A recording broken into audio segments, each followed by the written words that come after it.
विद्यार्थी मित्रांनो, आज आपल्याला सर्वसाधारणपणे पुढच्या विषयाची तयारी, ज्यामध्ये आज प्राधान्याने आपण 3 विषय डोक्यात ठेवलेले आहेत. पहिला आहे भूगोल. काल काही जणांचं म्हणणं होतं सर भूगोलाच्या संदर्भामध्ये अभ्यास साहित्य काय असावं त्या संदर्भात बोला.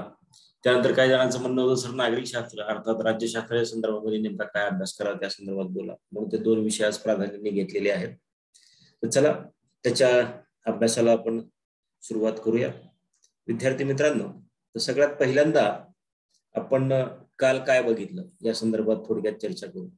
तर कालचा जो आपला भाग होता त्यामध्ये आपण जे पाहिलं त्यामध्ये महत्वाचा 2 विषयाचा भाग आपण बघितलेला होता.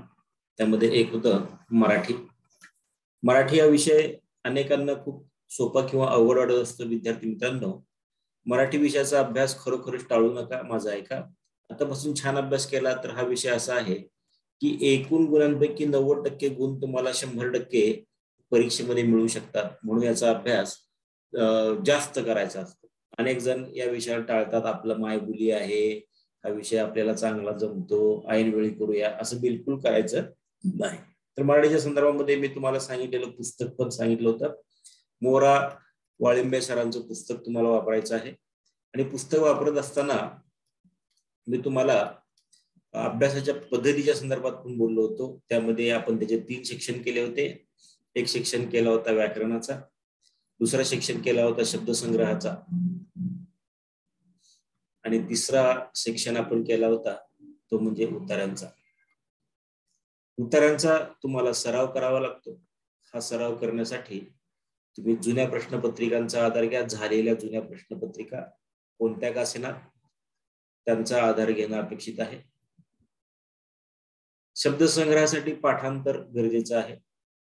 यासाठी तुम्ही माझं पुस्तक वापरू शकता. पुस्तकाचं नाव आहे शब्दधन. कुठेही मिळतं. महाराष्ट्रातलं हे पहिलं पुस्तक आहे शब्दांच्या बाबतीमध्ये लिहिलं गेलेलं. मी आणि माझा मित्र दोघांनी मिळून लिहिलेलं आहे शब्दधन नावाचं पुस्तक. त्यातून एक एक सेक्शन घेऊन पाठ करू शकता. तुम्हाला छानपैकी या ठिकाणी त्याचा अभ्यास करता येईल. आणि हा शिकण्याचा भाग आहे. व्याकरण हा शिकण्याचा भाग आहे. या त्रिसूत्रीच्या माध्यमातून एकाच पुस्तकातून तुमचा अभ्यास सुरू होणे गरजेचे आहे. सुरुवात. व्याकरण हा विषय असा आहे, सर्व प्रकारच्या जनरल परीक्षा ज्या जास्त मार्काच्या असतात त्यांच्या मुख्य परीक्षेला हा भाग असतो. हा पूर्णच म्हणजे मराठीचा. किंबहुना जे छोट्या परीक्षा आहेत, class 3, class 4, class 2, non gazetted class 2, त्या परीक्षेच्या जी एकच पेपर असतो त्या एका परीक्षेमध्ये हा साधारणतः 25% भाग असतो मराठी व्याकरणाचा. आणि मग सर्व प्रकारच्या टेक्निकल एक्झाम्स, तुमचं इंजिनिअरिंग, महाराष्ट्र इंजिनिअरिंग सर्व्हिसेस जरी तुम्हाला द्यायचं म्हटल्या तर मराठीचा अभ्यास तुम्हाला चुकून चालत नाही. त्याचा अभ्यास तुम्हाला करावाच लागतो. तर तो तुम्ही करा. त्यानंतर दुसरा एक भाग आपण बघितला होता काल मराठी सोबतच विषय म्हणजे इतिहास. इतिहासाच्या बाबतीमध्ये अभ्यास पद्धती तुम्हाला सांगितली होती. तुम्हाला मी सांगितलं होतं की कार्यकारण भाव लक्षात घेऊन अभ्यास करा. कार्यकारण भाव लक्षात घेऊन अभ्यास करा. पहिल्यांदा मी तुम्हाला सांगितलं शालेय पुस्तकांचा अभ्यास करा. शालेय पुस्तकामध्ये 4थी ते 10वी पर्यंतची पुस्तकं तुम्ही वाचणं अपेक्षित आहे.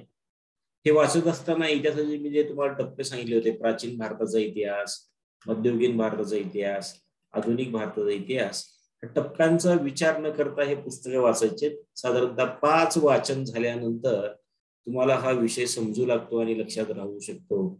आणि मग याच्यावर प्रश्न कसे पडतात हे पाहण्यासाठी झालेल्या जुन्या प्रश्नपत्रिका लक्षात घ्या. हेही मी तुम्हाला सांगितलं होतं. त्यानंतर विद्यार्थी मित्रांनो, आज ज्या विषयाकडे आपण येतोय तो विषय आहे भूगोल. भूगोलाचा अभ्यास करत असताना सगळ्यात पहिल्यांदा आपल्याला अभ्यासक्रम लक्षात घ्यायला लागेल. कारण आपण या ठिकाणी असं बोललोय आहे ते म्हणजेच काय तर बघा, UPSC म्हणजे देशातली सर्वोच्च परीक्षा. UPSC काय आहे? देशातली सरकारी नोकरी मिळवण्याची सर्वोच्च परीक्षा. ते आपल्या महाराष्ट्रातल्या सर्वात छोट्या परीक्षा, त्याच्यामध्ये मी उदाहरण सांगितलं तुम्हाला, तलाठी भरती असेल, पोलीस भरती असेल. तुम्ही म्हणाल सर हे छोट्या छोट्या परीक्षा काय सांगताय, नोकऱ्यांचा इतका अभाव आहे ना, अगदी पीएचडी झालेले पोरं सुद्धा तलाठी पोलीस भरतीचे फॉर्म भरतात तुमच्या माहितीसाठी, किंबहुना इतर परीक्षा असतील.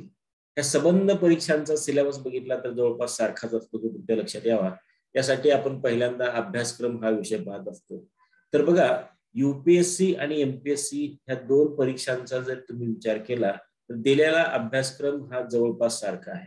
काय अभ्यासक्रम दिलेला आहे बघा, भारताचा आणि जगाचा, भारताचा आणि जगाचा 3 प्रकारचा भूगोल. एक आहे प्राकृतिक भूगोल, दुसरा आहे सामाजिक भूगोल आणि तिसरा आहे आर्थिक भूगोल. तर या 3 प्रकारच्या भूगोलाचा तुम्हाला या ठिकाणी अभ्यास करावा लागतो. बघा, ही स्टेटमेंट इथे पूर्ण सेम आहे, वरच कॉपी पेस्ट आहे दिलेला सिलेबस. एमपीएससी म्हणजे राज्यसेवा क्लास 1 होण्याची परीक्षा आणि युपीएससी म्हणजे सीएससी, सिव्हिल सर्व्हिसेस एक्झामिनेशन म्हणजे आयएएस होण्याची परीक्षा. दोन्ही परीक्षा सिलेबस सारखा आहे, फक्त फरक इकडे आहे, एमपीएससी ला महाराष्ट्र बेस्ड क्वेश्चन सुद्धा विचारले जातात. तर हे तुम्हाला लक्षात घ्यायला लागेल. तर बघा, सगळ्यात पहिल्यांदा आणखीन एक गोष्ट या ठिकाणी सांगतो, विषय कोणताही असू द्या, शालेय पुस्तकांचा अभ्यास हा तुम्हाला करावाच लागतो. जर समजा आपण मराठी मीडियमचे असाल तर मग पहिल्यांदा अभ्यास एमपीएससीचा करावा आणि मग हा अभ्यास करत असताना इंग्रजी पुस्तकं वाचण्यासाठी आपल्याला त्यासाठी आपल्या मराठीच्या प्रत्येक पुस्तकाच्या शेवटी एक ग्लोसरी म्हणजे पारिभाषिक शब्द दिलेले आहेत. तर हे पारिभाषिक शब्द मराठीतून अभ्यास करत असताना पाठ करावेत आणि हे शब्द पाठ झाले की मग आपल्याला या ठिकाणी लक्षात येतं की आपण अभ्यास करत असताना नेमका काय अभ्यास त्या ठिकाणी होणं अपेक्षित आहे ते. तर बघा, तर अशा पद्धतीने आपल्याला या ठिकाणी भूगोलाचा परीख आखून मी दिलेला आहे. तर पहिल्यांदा आपल्याला शालेय पुस्तकं करायची आहेत एमपीएससी साठी आणि मग समजा तुम्हाला भविष्यात किंवा लगेच युपीएससी करायचंय तर त्याचबरोबर एनसीईआरटीची जी शालेय पुस्तकं आहेत, एनसीईआरटीची शालेय पुस्तकं, त्या शालेय पुस्तकांचा युपीएससी साठी तुम्हाला वापर करायचा आहे. तर हा सिलेबस नेमका कसा आहे हे आपल्याला या ठिकाणी पहिल्यांदा समजून घ्यायचं आहे. तर बघा, त्यांनी भूगोलाचे 3 सेक्शन सांगितलेले आहेत. पहिला सेक्शन त्यांनी सांगितलेला आहे तो आहे भूगोलाचा प्राकृतिक भूगोल. प्राकृतिक भूगोल म्हणजेच काय, तर या ठिकाणी बघा, या ठिकाणी आपल्याला जी माहिती पाहिजे पहिल्यांदा पृथ्वी आणि आकाश याच्या संदर्भातली माहिती पाहिजे आणि मग ही माहिती घेण्यासाठी मग आपल्याला माहिती पाहिजे अंतराळामध्ये काय काय असते, आकाशगंगा काय असतात, त्याचबरोबर आमची पृथ्वी कोणत्या आकाशगंगेमध्ये येते आणि मग आमची सौरमाला काय सांगते. तर हा सगळा भाग आपल्याला या आकाशाच्या संदर्भामध्ये माहिती करून घ्यायचा आहे. त्याचबरोबर अंतरिक्षाच्या बाबतीमध्ये माहिती करून घ्यायचं आहे. पृथ्वी म्हटलं तर मग काय आपल्याला माहिती करून घ्यायला लागेल, पृथ्वीची जी आहे ती निर्मिती कशी झाली, निर्मिती विषयीचे सिद्धांत आम्हाला माहिती पाहिजे. त्याचबरोबर पृथ्वीच्या संदर्भात आम्हाला काय माहिती पाहिजे, पृथ्वीचे अंतरंग आणि बाह्यरंग, म्हणजेच पृथ्वीच्या आतमध्ये आपण जाऊ तर अगदी इथे मध्यभागी लावा रस आहे, त्याच्यानंतर मग वेगवेगळे थर आहेत आणि मग अशी पृथ्वी बनलेली आहे. ते झाले पृथ्वीचे अंतरंग. आणि मग वरचे जे लेअर आहेत त्याच्या संदर्भात माहिती असणे म्हणजे त्याचे आपल्याला काय माहिती असणे, बाह्यरंग माहिती असणे, म्हणजेच पृथ्वीची माहिती घेणे, हे आपल्याला या ठिकाणी महत्वाचं आहे. आता या ठिकाणी बघा, अभ्यास करत असताना 3 सेक्शन या ठिकाणी पडणार आहेत.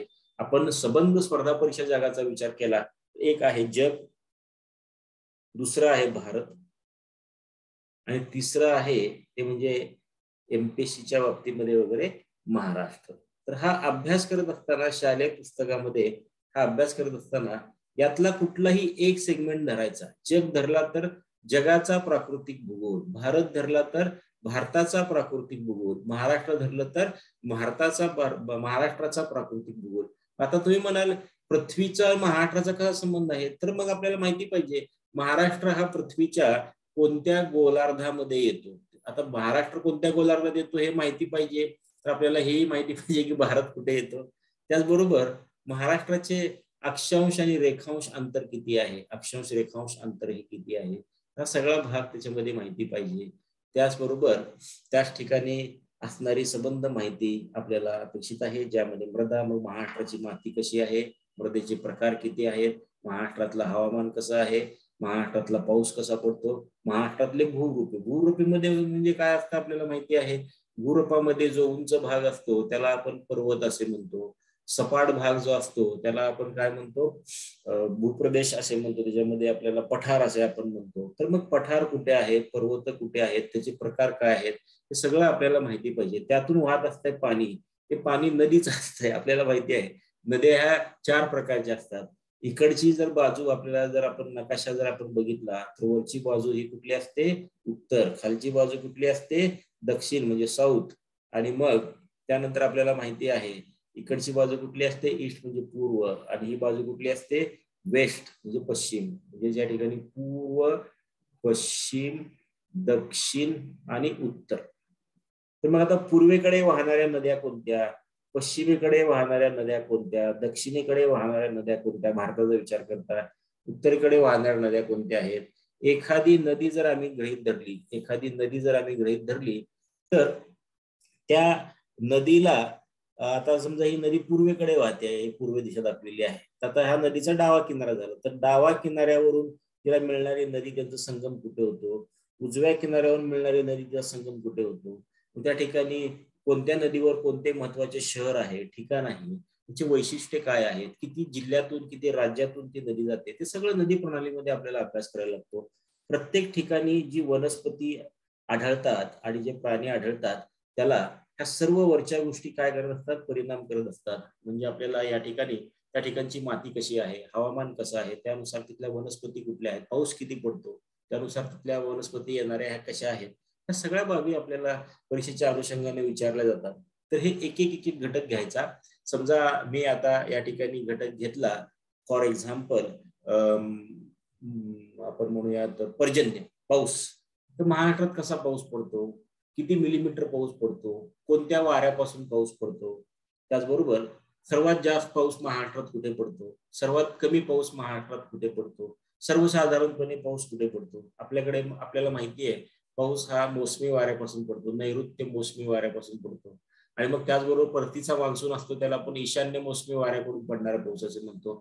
तर ह्या दोन्ही वाऱ्यापासून महाराष्ट्राच्या कुठल्या भागामध्ये पाऊस पडतो, हमखास पावसाचा जिल्हा कोणता आहे, सर्वाधिक पावसाचा जिल्हा कोणता आहे, हे सगळं आपल्याला या ठिकाणी माहिती असली ती महाराष्ट्राची माहिती. त्याचबरोबर तशीच माहिती आपल्याला कायची माहिती पाहिजे, भारताची, भारतात जगातली माहिती माहिती पाहिजे. जगातली माहिती पाहिजे. मग त्यासाठी आपल्याला पर्जन्याचे प्रकार कुठले, प्रतिरोध पर्जन्य असतो, अवरोध पर्जन्य असतो, त्याचे मग ते प्रकार सगळे आपल्याला माहिती पाहिजे. म्हणजेच एक घटक घेऊन त्याच्या संदर्भात सगळा अभ्यास करायचा, असं आपल्याला करायला लागेल. पहिल्यांदा महाराष्ट्र घेतलात तर महाराष्ट्र संपवा, भारत घेतलात तर या संबंध प्राकृतिक भूगोलातले दिलेले हेडिंग आहेत, भारत संपवा, जग घेतलात तर जग संपवा.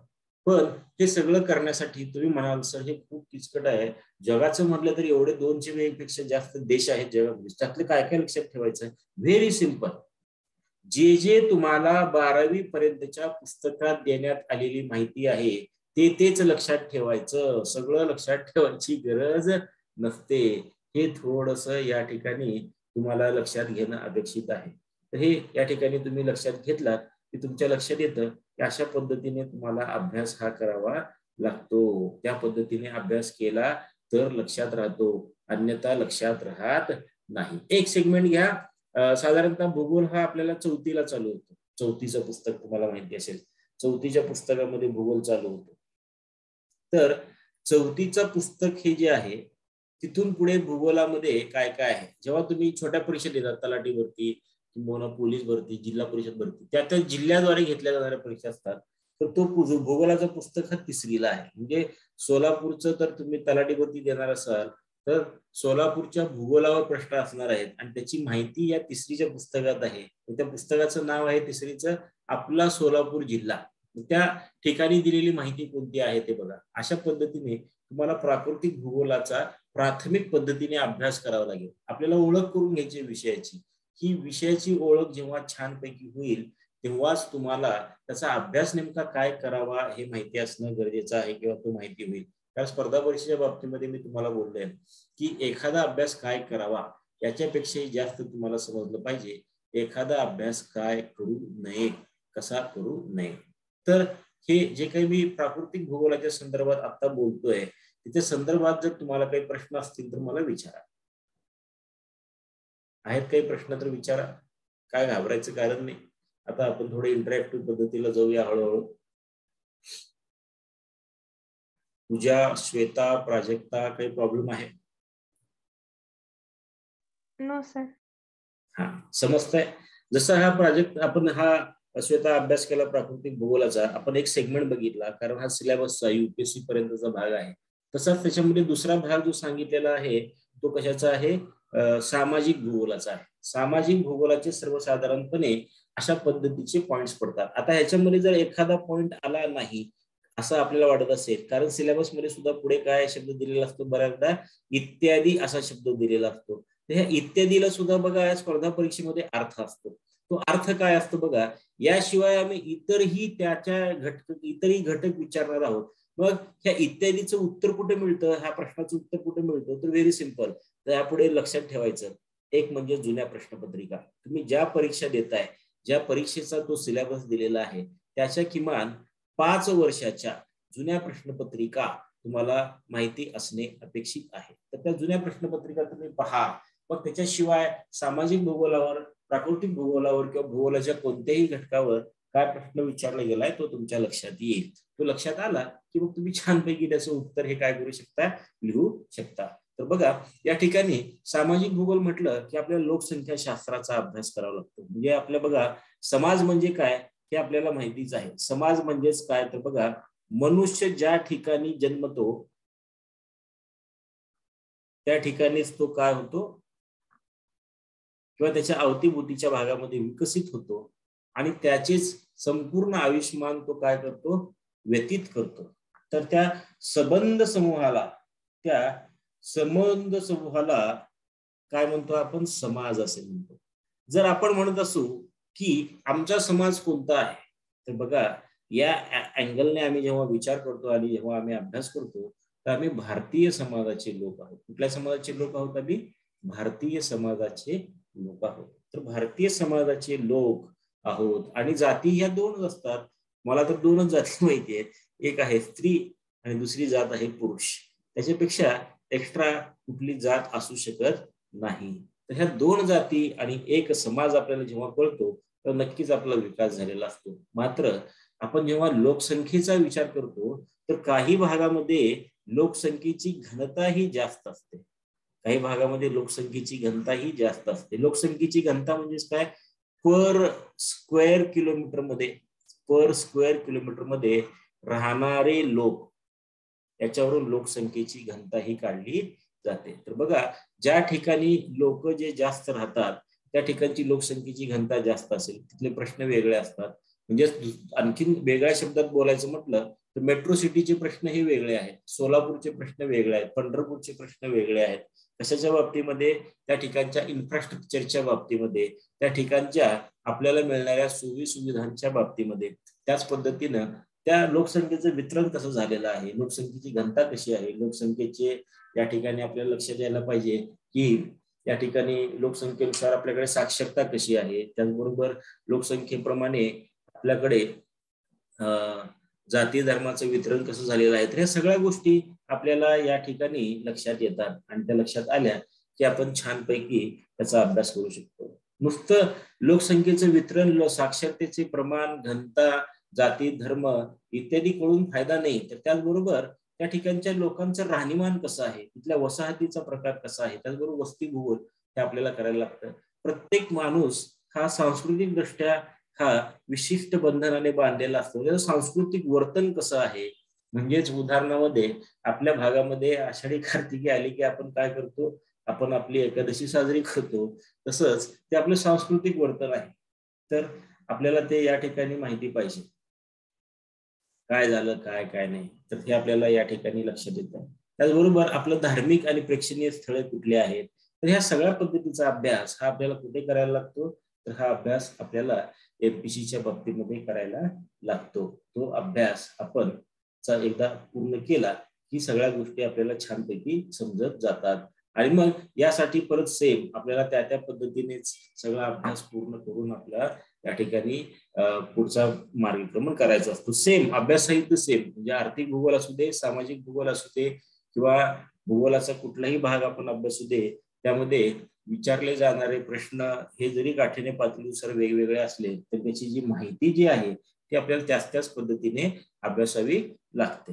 जे लोकसंख्याशास्त्र म्हणजेच आपल्याला या ठिकाणी कधीपासून भारतामध्ये लोकसंख्येची गणना म्हणजे जनगणना केली जाते, किती वर्षापासून केली जाते, तिथपासून ते भारताचे लोकसंख्या विषयक धोरण काय आहे, भारतामध्ये लोकसंख्येचे वितरण कसे आहे, आणि मग त्यांचे जे वेगवेगळे वैशिष्ट्य आहेत, साक्षरता असेल, स्त्री पुरुष प्रमाण असेल, त्याचबरोबर त्या ठिकाणचं लिंग गुणोत्तर असेल, जनन दर असेल, जन्मदर असेल, या सगळ्या गोष्टी आपल्याला लोकसंख्येच्या बाबतीमध्ये बघायला लागतात. वसाहतीच्या बाबतीमध्ये आपल्याला बघायला लागतं ते म्हणजेच काय, तर मग त्या ठिकाणची वस्त्या कशा आहेत, गोलाकार आहेत, आयताकृती आहेत, कशा पद्धतीच्या आहेत, संस्कृतीमध्ये सण सप्त वैकल्य आपण ते साजरी करतो, त्याच्या मागची विशिष्ट कारण काय आहेत ते आपल्याला बघायला लागतं. आणि मग आपल्याकडे असणारे जे विविध प्रेक्षणीय स्थळे आहेत, धार्मिक स्थळे आहेत, त्यांची माहिती, कोणत्या जिल्ह्यात ते येतं, त्याचं वैशिष्ट्य काय आहे, तर अशा सगळ्या गोष्टीचा अभ्यास आपल्याला सामाजिक भूगोलाच्या अनुषंगाने करायला लागतो. हा अभ्यास करत असताना आपल्याला परत माहिती आहे की 3 सेक्शन आहेत त्याच्यामध्ये. एक सेक्शन हा घ्यायचा असतो, एक सेक्शन हा असतो तो म्हणजे महाराष्ट्राच्या बाबतीतला अभ्यास, दुसरा सेक्शन असतो तो म्हणजेच भारताच्या बाबतीतला अभ्यास, आणि तिसरा सेक्शन असतो तो म्हणजे जगाच्या बाबतीतला अभ्यास. तर अशा पद्धतीने हा संबंध अभ्यास आपण पुढे पुढे पुढे घेऊन जात असतो. आणि मग त्या अभ्यासाच्या पद्धतीने जेव्हा आपण हा सगळा भाग अभ्यासतो तेव्हा आपल्याला लक्ष द्यायला पाहिजे की तो विषय मला किती समजतो, त्या विषयामध्ये मला गती आहे का. म्हणजेच अगदी या ठिकाणी आणखी एक वेगळं दृष्टांत तुम्हाला देतो, तो म्हणजेच काय बघा, जर समजा ही वाचलेली माहिती 100% छानपैकी कळत असेल आणि लक्षात राहत असेल तर आपली पहिली परीक्षा ही राज्यसेवा, 60% लक्षात राहत असेल तर आपली पहिली परीक्षा PSIST आहे, 40% लक्षात राहत असेल तर आपल्या पहिल्या परीक्षा ह्या सरळ सेवा भरती, मेगा भरती, 40पेक्षा कमी राहत असेल तर आधी आपल्याला फाउंडेशन वर्कआउट करावं लागेल आणि मग स्पर्धा परीक्षेकडे जायला लागेल. अशा पद्धतीने सामाजिक भूगोलाचा अभ्यास करणं अपेक्षित आहे. समजतंय सामाजिक भूगोलाच्या बाबतीमध्ये काही प्रॉब्लेम आहे? काही प्रॉब्लेम आहे सामाजिक भूगोलाच्या संदर्भात मी जे बोलतोय त्यातून तुम्हाला जनरल आयडिया आली का, नेमकं काय अभ्यास कसा करायचं काय आली असेल असं गृहीत धरूया. आणि मग आपण आता पुढे जाऊया. त्यानंतर आर्थिक भूगोल. आर्थिक भूगोलाचे पण आपल्याला वेगवेगळे शिक्षण, मुळात 3 सेक्शन, महाराष्ट्र, भारत आणि जग. आणि मग त्याचबरोबर त्याच्यामधले सब टॉपिक्स, उद्योगधंदे व व्यापार, याचा विभागणी ही प्रत्येक ठिकाणी वेगवेगळी झालेली आहे. म्हणजे बघा, आपण आपल्या महाराष्ट्राचा विचार करता पश्चिम महाराष्ट्रामध्ये उद्योगधंदे आणि व्यापार हे मोठ्या प्रमाणात आहे. त्यातल्याही त्यात मुंबई आणि पुणे पट्ट्यामध्ये ते मोठ्या प्रमाणामध्ये काय झालेलं आहे, उद्योगधंदा आणि व्यापार आपल्याला दिसतो. विविध उत्पादने, त्याचे उपयोग काय आहेत, म्हणजे कधीतरी प्रश्न आलेला आहे परीक्षांमध्ये, सावंतवाडी या ठिकाणी कोणते उत्पादन मोठ्या प्रमाणात घेतले जाते, लाकडी खेळणीचे उत्पादन हे मोठ्या प्रमाणामध्ये घेतले जाते. खनिज संपत्ती संसाधने हे कुठे आढळतात, ते विदर्भामध्ये मोठ्या प्रमाणामध्ये आढळतात. कृषी भूगोल सुद्धा, म्हणजे कृषी हा आपल्याला शेतकऱ्याचा जगण्याचा काय आहे, भारतातल्या किंवा महाराष्ट्रातल्या शेतकऱ्याचा जगण्याचा मूलाधार हा शेती आहे. तर मग शेतीमध्ये वेगवेगळे पिके कुठले येतात, कुठे कोणतं पीक मोठ्या प्रमाणात येतं. अनेक परीक्षेत आलेला प्रश्न, रब्बी ज्वारी हे मोठ्या प्रमाणात कुठे येते, खरीप ज्वारी मोठ्या प्रमाणात कुठे येते, त्याचं उत्तर आपल्याला माहिती आहे. रब्बी ज्वारी आपल्या सोलापूर जिल्ह्यात मोठ्या प्रमाणात येते, खरीप ज्वारी अकोला जिल्ह्यामध्ये मोठ्या प्रमाणात येतात. आणि परिवहनाचे साधने, हे 3 महत्वपूर्ण साधने आहेत. आपल्याला 3 महत्वपूर्ण मार्ग आहेत परिवहनाचे. आपल्याला एक माहिती आहे, एक असतो जलमार्ग, दुसरा कुठला असतो लोहमार्ग, आणि तिसरा कुठला असतो रस्ते मार्ग. याशिवाय आपल्याकडे परिवहन कुठल्या मार्गाने होते, हवाई वाहतूक या मार्गाने होत असते. तर मग त्याच्यामध्ये मग परत आपल्याला अभ्यास करायला लागतो. सागरी जलमार्ग किती, नदी मार्गाने किती, ब्रॉडगेज कोणतं, मीटर गेज कोणतं, नॅरो गेज कोणतं, मेट्रो आता नवीन विषय आला आपल्याकडे. त्याचबरोबर माहिती आहे की आपल्याकडे आता फास्ट ट्रेन, बुलेट ट्रेनचा विषय आला. तर मग रस्ते मार्गामध्ये सुद्धा ग्रामीण रस्ते, राज्य महामार्ग, राष्ट्रीय महामार्ग, हवाई वाहतूक मध्ये मग आंतरराष्ट्रीय विमानतळ कुठे आहेत, आपल्याकडे कुठले कुठले विमानतळ आहेत, कुठल्या विमानतळाचा वाद चालू आहे, अशा पद्धतीचा अभ्यास तुम्हाला या ठिकाणी आर्थिक भूगोलाच्या अनुषंगाने 3 सेक्शन मध्ये महाराष्ट्र, भारत आणि जग तुम्हाला करावा लागतो. समजतंय सगळ्यांना? काही प्रॉब्लेम आहे? आलं लक्षात? आर्थिक भूगोलाच्या संदर्भामध्ये काय अभ्यास करायला लागतो, त्याचे सेक्शन कुठले, याच्याशिवाय इत्यादी आपल्याला जेव्हा अभ्यास असतो तेव्हा मी तुम्हाला सांगितलं 4वी ते 12वीच्या पुस्तकामध्ये आर्थिक भूगोलाची जी माहिती इथे आलेली नाही, इथे दिलेली असेल तर तीही माहिती आपल्या अभ्यासामध्ये ऍड करायला लागते. मग याशिवाय मग जर काय माहिती असेल तर ती कुठे आपल्याला सापडते? जुन्या प्रश्नपत्रिका. माहिती तर ह्याच हेडिंग अंतर्गत आपल्याला अभ्यासावी लागते, पण आपल्या अभ्यासामध्ये जर कुठला पॉइंट जर आपला विसरलेला असेल तर तो जुन्या प्रश्नपत्रिकेमध्ये तो पॉइंट आपल्याला त्यासारखे इतर अभ्यासक्रमाचे पॉइंट कव्हर करायला काय करत असतो? मदत करत असतो. तर अशा पद्धतीने आर्थिक भूगोलाचा आपल्याला अभ्यास करता येतो. तर आता अभ्यास साहित्याच्या बाबतीमध्ये आपण बोलूया. अभ्यास साहित्य. आता या ठिकाणी अभ्यास साहित्याच्या बाबतीमध्ये बोलायचं झाल्यास आपल्याला मी तुम्हाला सांगितलेलं आहे. आता आपण या ठिकाणी परीक्षेच्या पद्धतीने जाऊ. जेव्हा आम्ही काय करतो? छोट्या परीक्षा देतो. छोट्या परीक्षा म्हणजे काय? या ठिकाणी आता मी तुम्हाला सांगतो. छोट्या परीक्षा म्हणजे या ठिकाणी मग त्याला आपण सरळ सेवा भरती आपण म्हणतो. सरळ सेवा भरती म्हणजे याच्यामध्ये एक परीक्षा असते आणि इंटरव्ह्यू सिलेक्शन असतो. किंवा मेगा भरती असते, आता तलाठी, ग्रामसेवक यासारख्या परीक्षा असतील, किंवा मग पोलीस भरती असते, जिल्हा परिषद भरती असते. अशा महाराष्ट्र शासनाद्वारे वेगवेगळ्या डिपार्टमेंटसाठी नोकऱ्यांसाठी घेतल्या जाणाऱ्या ज्या क्लास 3, नॉन गॅजेटेड क्लास 2 आणि क्लास 4 पदाच्या ज्या परीक्षा आहेत, या परीक्षांसाठी जेव्हा तुम्ही अभ्यास करता तर तुम्हाला हा अभ्यास करण्यासाठी तिसरी ते 10वीची पुस्तकं सफिशियंट आहेत. मोर दॅन सफिशियंट आहेत. ह्याच्यापेक्षा एक्स्ट्रा तुम्हाला काहीही वाचायची गरज नाही.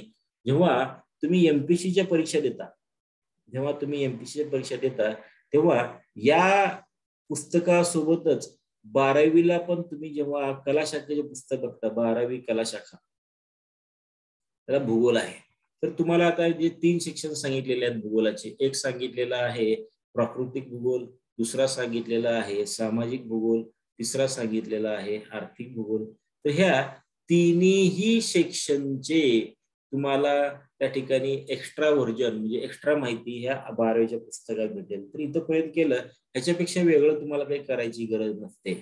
आणि जर समजा तुम्हाला भविष्यात युपीएससी द्यायचं आहे आणि एमपीसीचा सोबत तुम्हाला एमपीसीच्या सगळ्या परीक्षांचा म्हणजे मुख्य परीक्षेचा अभ्यास करायचा आहे, तर या माहितीमध्ये एनसीईआरटी पुस्तकांची माहिती ऍड करायची. एनसीईआरटी म्हणजे शाळेची पुस्तकं, 8वीचे 10वी पर्यंतचे ऍड करायचे. ह्याच्यापेक्षा वेगळा काही अभ्यास करायचा नसतो.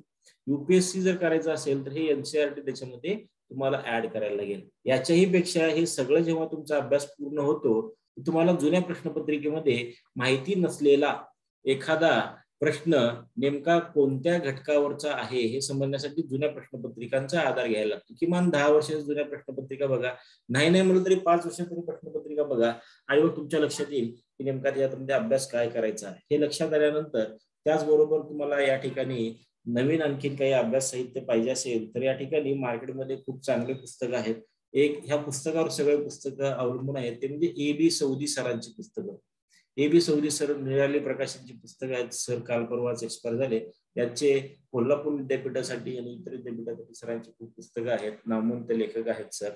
त्यांनी सौदी सरांची पुस्तकं बघा, त्याच्याशिवाय वेगळं तुम्हाला काहीही वाचायची गरज नसते. आता अभ्यास पद्धतीमध्ये काय करायचं आहे? अभ्यास साहित्य आपण बघितलं. पहिल्यांदा एक सलग वाचन होऊन जाऊ द्या.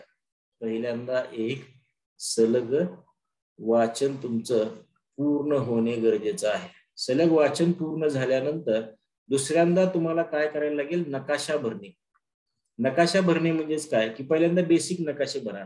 जर समजा हा भारताचा नकाशा असेल तर या ठिकाणी जम्मू काश्मीर आहे, या ठिकाणी आपल्याला माहिती पाहिजे ते म्हणजेच 7 सिस्टर मधले राज्य आहेत, त्रिपुरा वगैरे, या ठिकाणी आपला गुजरात वगैरे आहे, हे इथे महाराष्ट्र वगैरे आहे, इकडे तमिळनाडू वगैरे आहे, केरळ, तमिळनाडू आहे. म्हणजे ठिकाणं तुम्हाला माहिती पाहिजे. आणि मग हे नकाशामध्ये तुम्ही सगळे ठिकाणं, राज्य, मग आता मग उत्तरेकडून दक्षिणेकडे येताना लागणारे राज्य कोणते, पश्चिमेकडून पूर्वेकडे जाताना लागणारे राज्य कोणते, कोणत्या राज्याला इतर कोणत्या राज्याच्या सीमा जोडलेल्या आहेत, असे कोणते राज्य आहेत त्यांना इतर देशाच्या सीमा जोडलेल्या आहेत, त्यामुळे कोणतेच राज्य आहेत की ज्यांना समुद्र किनारा लाभलेला आहे.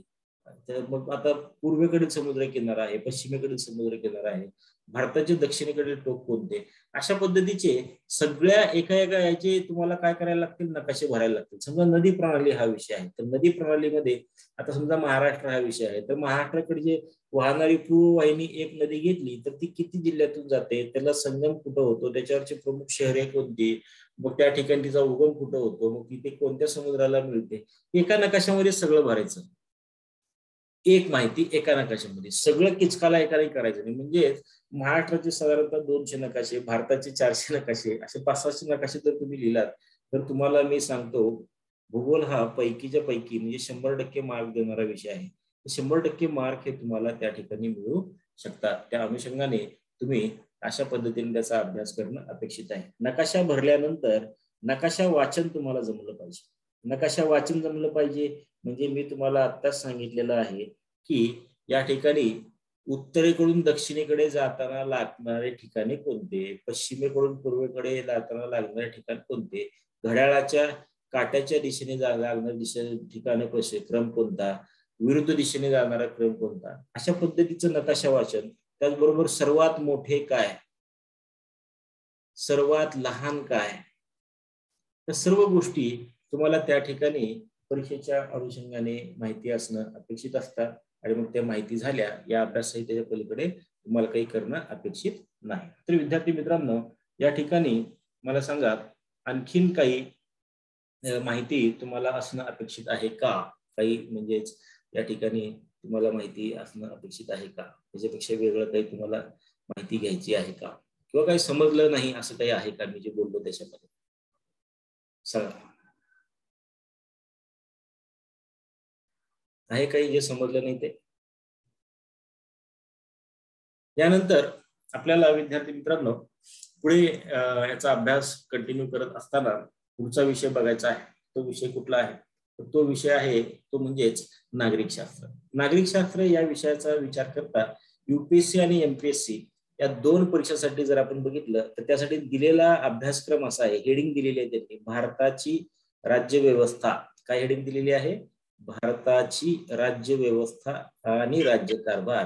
ह्या हेडिंगच्या अंतर्गत आपण जेव्हा अभ्यास करतो तेव्हा मग त्याचे मग सब पॉइंट दिलेले आहेत. एक, घटनेचा अभ्यास करा, राज्य व्यवस्थेची पद्धती अभ्यासा, पंचायती राजचा अभ्यास करा, शहरी राज्य कारभाराचा अभ्यास करा, सार्वजनिक नीती आणि हक्क, ही एवढे पॉइंट दिलेले आहेत. युपीएससी आणि एमपीसीचा सिलेबस हा या ठिकाणी 100% कसा दिसतो, सारखा दिसतो. पण आपल्याला या ठिकाणी लक्षात ठेवायला लागतं, युपीएससी म्हटलं की केंद्रीय पातळीवरच्या प्रश्नांची संख्या जास्त असते आणि एमपीएससी म्हटलं की राज्याच्या पातळीवरच्या प्रश्नांची संख्या जास्त असते. याशिवाय जेव्हा आपण महाराष्ट्र एमपीसीच्या इतर परीक्षा, इतर मला हे म्हणायचं आहे, एमपीसीच्या इतर परीक्षा म्हणजेच काय, ग्रुप बी आहे. एमपीसीच्या इतर परीक्षांमध्ये ग्रुप बी आहे, त्याचबरोबर ग्रुप सी आहे, ह्या परीक्षा. आणि मग त्याचबरोबर महाराष्ट्र शासनाद्वारे घेतल्या जाणाऱ्या, मी बऱ्याचदा उल्लेख करतो, मेगा भरती, पोलीस भरती, जिल्हा परिषद भरती, सहकार, माडा, वस्त्रपरण, महिला बाल कल्याण, या सगळ्या परीक्षांना दिलेला हा सिलेबस छोटा आहे. कुठला सिलेबस दिलेला आहे, भारतीय राज्यघटनेचा प्राथमिक अभ्यास, राज्य व्यवस्थापन आणि ग्राम व्यवस्थापन, हा एवढाच अभ्यास दिलेला आहे. तर ह्या अभ्यासाचं आपल्याला आता काय करायचं आहे, तर मूल्यमापन करायचं आहे किंवा नेमके कसे प्रश्न असतात बघायचं आहे. तर या ठिकाणी बघत असताना या ठिकाणी आपल्या लक्षात काय येते बघा, या ठिकाणी युपीएससी ला फक्त घटना असं म्हटलेलं आहे एका पॉइंट मध्ये. इथं या ठिकाणी लक्षात येते का बघा, हे इथं म्हटलेलं आहे घटना, पहिला पॉइंट काय म्हटलेला आहे, घटना. तर सगळ्या सिलेबस मध्ये त्यांनी त्याच ठिकाणी काय म्हटलेलं आहे, भारतीय राज्यघटनेचा प्राथमिक अभ्यास. म्हणजेच जेव्हा तुम्ही भारतीय राज्यघटनेचा वरवरचा 10% अभ्यास करता तेव्हा तो एमपीसीच्या इतर परीक्षेचा अभ्यास असतो. हा अभ्यास वाढवून जेव्हा घटनेचा संपूर्ण अभ्यास करता तर तो घ्यायचा अभ्यास होतो, युपीएससी एमपीसीच्या परीक्षेचा अभ्यास होतो. तर तो कसा होतो अभ्यास, तर तेही आपण या ठिकाणी आता बघूयात. तर बघा विद्यार्थी मित्रांनो, भारतीय राज्यघटनेची निर्मिती, भारतीय राज्यघटनेची घटना समिती जी होती त्या संदर्भामधली माहिती. याशिवाय आपल्याला माहिती पाहिजे तेच म्हणजे काय, भारतीय राज्यघटनेतील भाग 1 ते 4, भारतीय राज्यघटनेतील भाग 1 ते 4. तर हे भाग 1 ते 4 आपण बघितले. त्याच्यामध्ये पहिला भाग आहे भारत देशाचे नाव आणि त्याचे घटक राज्य. दुसरा भाग आहे नागरिकत्वाच्या संदर्भातला. तिसरा भाग आहे तो म्हणजे मूलभूत हक्काच्या संदर्भातला. काय संदर्भातला आहे? मूलभूत हक्क. चौथा भाग आहे तो म्हणजेच आपल्याला माहिती आहे तो म्हणजेच केंद्र राज्य संदर्भातला आहे. आणि मग त्यानंतर इतर भाग कोणते, घटना दुरुस्ती कोणत्या, या सगळ्या बाबी आपण डिटेलमध्ये जेव्हा अभ्यासतो तेव्हा युपीएससी एमपीसीचा आणि त्याची थोडक्यात माहिती असते तेव्हा तो खायचा अभ्यास असतो भारतीय राज्यघटनेचा प्राथमिक अभ्यास, म्हणजे इतर परीक्षांचा अभ्यास असतो. हे आपल्याला या ठिकाणी परीक्षेच्या अनुषंगाने माहिती असणं अपेक्षित आहे.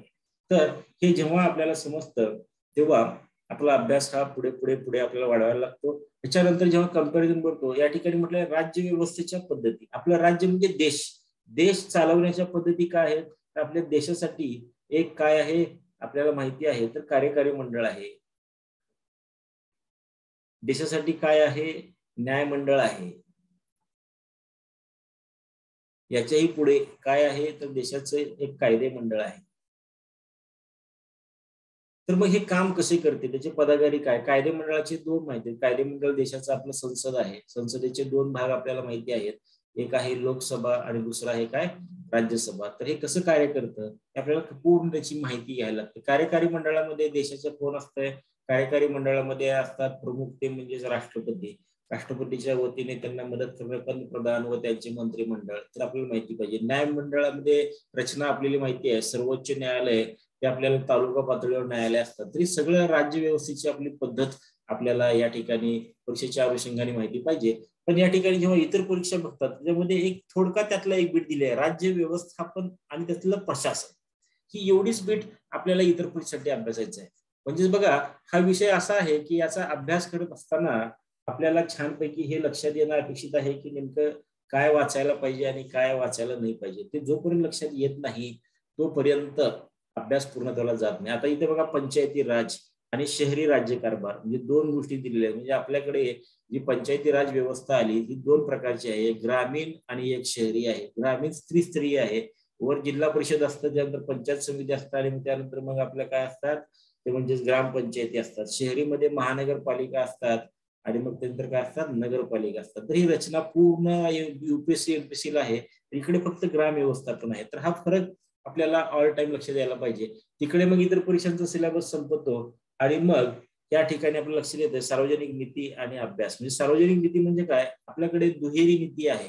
गरिबांना मदत करण्यासाठी आपण एक वेगळं धोरण घेतो आणि मग त्या ठिकाणी आपण सामाजिक न्याय प्रस्थापित करण्यासाठी प्रयत्न करतो. प्रत्येकाचे हक्क आपल्या देशामध्ये दिलेले आहेत. स्त्रियांचे हक्क आहेत, लहान बालकांचे हक्क आहेत, त्याचबरोबर मजुरांना आपण विशिष्ट हक्क दिलेले आहेत, कामगारांना आपण हक्क दिलेले आहेत. तर ते हक्क विषयक माहिती ही सगळी आपल्याला राज्यसेवा परीक्षेसाठी विचारली जाते. तर हे आपल्याला या ठिकाणी लक्षात घ्यायला लागतं. यासाठी विद्यार्थी मित्रांनो, अभ्यास साहित्याचा जेव्हा आम्ही विचार करतो तेव्हा आपल्याला नेमकं काय वाचायला लागतं? तर अभ्यास साहित्यामध्ये आपल्याला 12वी पर्यंतची पुस्तकं करायला लागतात.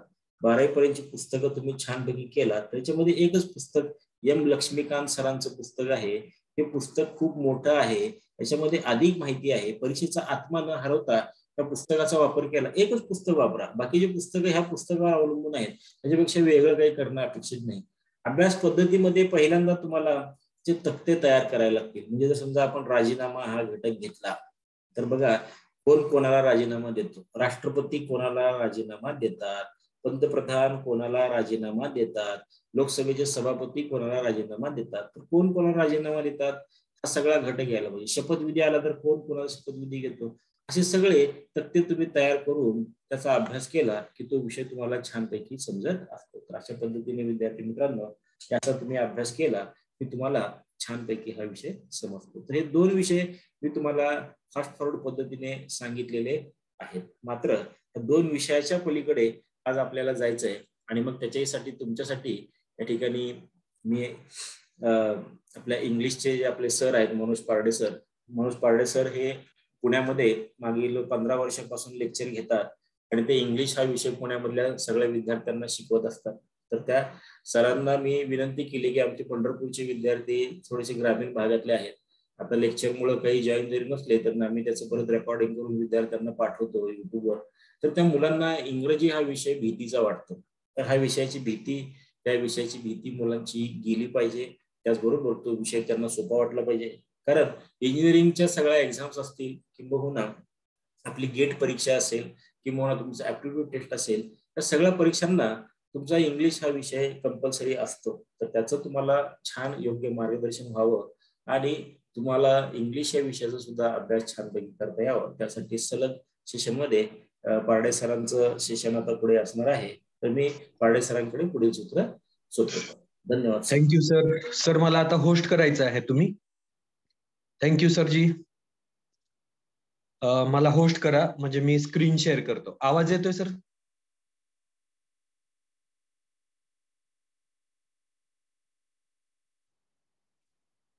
सरजी आवाज येतोय? हॅलो सरजी, आवाज येतोय? आवाज येतो का सरजी? दोन्ही केले ना शेअर?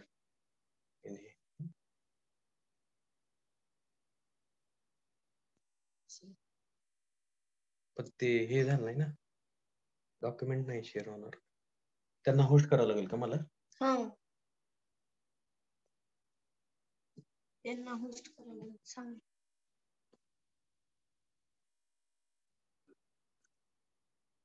तुम्ही स्क्रीन शेअर करू शकता सर. करू का शेअर सरजी? हा, आवाज ऐकू येतोय ना? हा येतोय. ओके सरजी, ओके, डन.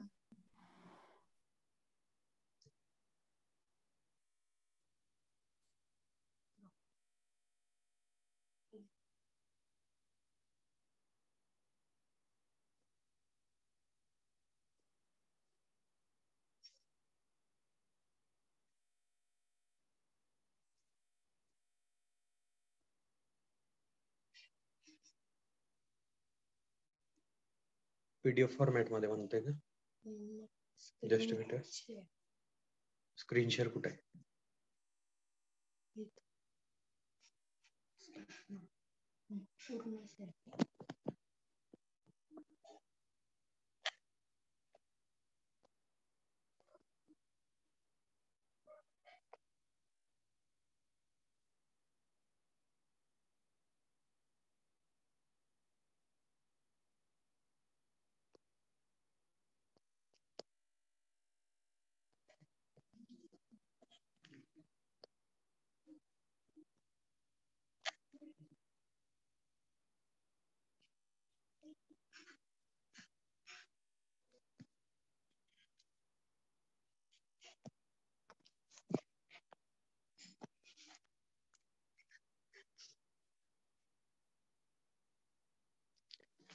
सर आवाज येतोय?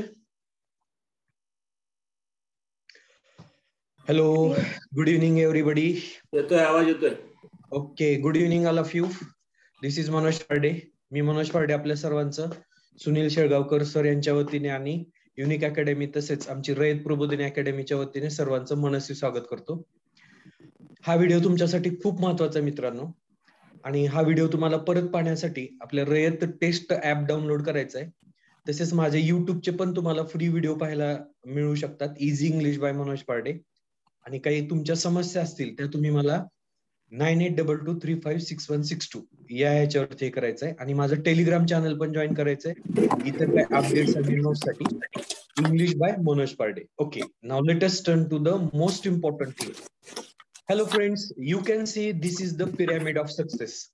तुम्हाला आता हा पिरॅमिड ऑफ सक्सेस दिसतोय सर्वांना, बरोबर? या पिरॅमिड सक्सेसला काय काय करायचंय? First of all you should require knowledge. तुम्हाला सगळ्या विषयाचं नॉलेज गेन करायचं आहे. म्हणजे आपण ज्या क्षेत्रामध्ये जातोय, एमपीएससी असेल, युपीएससी असेल, बँकिंग सेक्टर असेल, इव्हन प्रायव्हेट सेक्टर असेल, पब्लिक सेक्टर असेल, ज्या ऑर्गनायझेशन मध्ये, गव्हर्नमेंट और प्रायव्हेट ऑर्गनायझेशन मध्ये आपल्याला जायचं आहे, त्या गोष्टीचं तुम्हाला काय करायचं आहे? प्रथम नॉलेज घ्यायचं आहे. फक्त नॉलेज घेऊन नाहीये पूर्ण होत, तर तुम्हाला तुमचे काय क्लिअर करायचे आहे? You have to clear your concept. आता नॉलेज आणि कॉन्सेप्ट मध्ये काय फरक आहे? For example, the sun rises in the east and sun sets in the west. सूर्य पूर्वेला उगवतो आणि पश्चिमेला मावळतो. हे आपण अगदी 5वी-6वी पासून शिकत आलेलो आहे. हे कुठे शिकलो आपण? नॉलेज मध्ये. पण ते कन्सेप्ट लेवलला इनकरेक्ट आहे. आता मी जे वाक्यविधान बोललो ते विधान 100% चुकीचं आहे. तुम्ही म्हणाल कसं शक्य आहे? तर सूर्य न उगवतो ना मावळतो, सूर्य स्थिर आहे. The sun is a stationary, earth rotates, that's why we see days and nights, rotation of the sun. Okay, तर सन स्थिर आहे, पृथ्वीचं परिवलन होतंय, त्यामुळे आपल्याला दिवस रात्र दिसतात. ओके नाही होतात. तर हे जे आहे हा कन्सेप्ट तुमचा क्लिअर झाला. मग याच्यानंतर काय करायचं कॉम्पिटेटिव्ह एक्झाम मध्ये? तुमचं एमपीएससी असेल, कुठलीही एक्झाम असेल, युपीएससी असेल, बँकिंग सेक्टर असेल, तर त्याच्यामध्ये तुम्हाला प्रिव्हियस इयर्स क्वेश्चन पेपर सोडवायचे. आता एमपीएससीच्या बाबतीत जर आपण विचार केला तर आपला अभ्यासक्रम बदललेला जो आहे तो जवळपास 2016 पासून खूप सारे चेंजेस झाले. किमान 10 वर्षाचे PYQ आपले व्यवस्थित सोडून झाले पाहिजेत. त्यासोबत तुम्हाला टेस्ट सिरीज जॉईन करायचे. जसं शेळगावकर सरांची टेस्ट सिरीज म्हणजे पुण्यात असताना ही अतिशय उत्तम टेस्ट सिरीज म्हणून त्याचा उल्लेख केला जातो. अशा सरांच्या टेस्ट सिरीज ज्या आहेत त्या तुम्ही जॉईन करायच्यात. आणखीन एखाद्या संस्थेची इन्स्टिट्यूटची टेस्ट सिरीज तुम्ही जॉईन करा. म्हणजे प्रत्येक घटक निहाय तुम्हाला एका विषयाचे जवळपास एक 20-20 प्रश्नपत्रिका तुमच्या सोडून झाल्या पाहिजे. PYQ plus test series. आणि याने तुम्हाला गेन करायचे आहे स्पीड. कारण प्रत्येक विद्यार्थ्यांची एकच कंप्लेंट असतं किंवा घराणं असतं, आणि ते घराणं असतं, सर पेपर सोपा होता, मध्यम पातळीचा होता, काही काठिण्य पातळीचा होता, सर पण वेळच पुरला नाही आम्हाला. ही सगळ्या लोकांची कंप्लेंट असते. आणि ह्या सगळ्यांवरती मात करून तुम्हाला घ्यायची आहे रँक. रँक म्हणजे तुम्हाला ऑक्सिजन लेवलचा विचार नाही करायचा की बाबा कट्टाकट्टी मार्क मी कसे मिळवेन. कट ऑफचा विचार न करता तुम्ही रँकचा विचार नेहमी करायचा आहे. म्हणजे तुम्ही जर टॉपचा विचार केला तर तुम्ही मिडलला येणार, आणि जर तुम्ही बॉटमचा विचार केला तर मग तुम्ही काय होणार आहेत. आता जसं कंबाईन पेपरला झालं, अगदी कोर्टात केस गेली, आत्ताची परीक्षा पुढे ढकलली गेली, किती डिस्टर्बन्स झालं. त्यामुळे तुम्ही ऑक्सिजन लेवलचा कट ऑफ लाईनचा विचार करायचा नाही, नेहमी टॉपचा, मी महाराष्ट्रामध्ये टॉप 10 कसा येईन, कशी येईन, याचा तुम्ही विचार नेहमी केला तर तुम्ही रँकर व्हाल. चला आता बघूया एमपीसीच्या बाबतीमध्ये. बघा मित्रांनो, प्रत्येकाचं स्वप्न असतं, आपल्या आई वडिलाचंही स्वप्न असतं, आणि ते आपल्याला पूर्ण करायचं असतं. सगळ्यात मोठी पोस्ट जी असते राज्यसेवेमार्फतची ती पोस्ट आहे मित्रांनो उपजिल्हाधिकारी, ज्याला म्हणतो आपण डेप्युटी कलेक्टर. तर मागच्या वर्षीची जी 2019ची एक्झाम पूर्ण झालेली होती त्याच्यामध्ये जे प्रसाद चौगुले सर प्रथम आलेले आहेत, तर ते आणि इतर त्यांचे सहकारी जेवढे आलेले आहेत गुणवत्ता यादीमध्ये, तर ते बघा उपजिल्हाधिकारी याचा कट ऑफ लाईन जो होता तो होता 555. म्हणजे तुम्हाला 555 कमीत कमी मार्क घेणं क्रमप्राप्त आहे जर तुम्हाला इथून पुढे DYSP डेप्युटी कलेक्टर व्हायचं असेल तर. दुसरी पोस्ट आहे पोलीस उपअधीक्षक. किती आहे? 547 कट ऑफ आहे त्याचा. बघा मार्क किती कमी पडले, 8. आता खाली येऊयात, आपण बघूया किती आहेत. सहाय्यक प्रादेशिक परिवहन अधिकारी, असिस्टंट RTO, मध्येच जंप झाली, ती क्लास 2 ची पोस्ट आहे आणि त्याचे मार्क वाढले गेले 541. ठीक आहे. आपल्यापैकी बरेच अधिकारी इथं विद्यार्थी भावी अधिकारी जे आहेत तर ते आहेत की तुम्ही इंजिनिअरिंग कॉलेज असेल तर तुमच्यासाठी हे खूप छान आहे इंजिनिअरिंग स्ट्रीमच्या विद्यार्थ्यांसाठी. आता जाऊया चौथी पोस्ट आहे तहसीलदार क्लास 1 गॅझेटेड ऑफिसर. त्याचं कट ऑफ बघूया आपण, 537 कट ऑफ आहे त्याचं. म्हणजे बघा 55 आणि 37 एवढ्या मार्कांचा फरक तुम्हाला आढळला. आता आपण विषय निहाय जाऊया, मागच्या वर्षी काय काय झालं ते. आपल्याला राज्यसेवेला जर विचार केला मुख्य परीक्षेसाठी तर एवढेच तुम्हाला विषय असतात आणि एक इंटरव्ह्यू असतो शेवटी. चला बघूयात आता विषय निहाय मार्क. टॉपरचे मार्क उजव्या कॉलम मध्ये दिसत आहेत आणि तुम्हाला जे विषयामध्ये टॉप केलेले कॅन्डिडेट्स आहेत ते तुम्हाला डाव्या बाजूला पहिल्या कॉलम मध्ये दिसत आहेत. बघा मराठीमध्ये सब्जेक्टिव्ह म्हणजे डिस्क्रिप्टिव्ह मराठी जे आहे त्याच्यामध्ये प्रसाद चौगुले सर यांना फक्त 28 मार्क होते 50 पैकी. ठीक आहे. आणि इकडे जे टॉप आलेले होते दुसरे कॅन्डिडेट त्यांना 38 मार्क होते.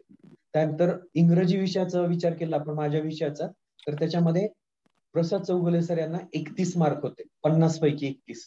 आणि इंग्रजीमध्ये जे टॉप आलेले आहेत जे आता UPSC पण पास झालेले आहेत हेतल पगारे मॅडम, त्यांना 41 मार्क आहेत 50 पैकी.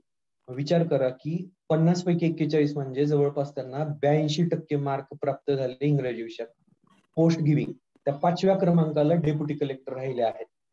जर 528 चा विचार केला आपण आणि इकडे खाली बॉटमला या total marks, return total marks 532, तर तुम्हाला काय लक्षात येईल, फक्त 4 मार्कांचा फरक आहे सगळ्या जे विषयनिहाय टॉप जे आलेले विद्यार्थी आहेत ते. आणि इकडे जे प्रसाद चौगुले सर टॉप आलेले आहेत त्यांना 528 मार्क आहेत.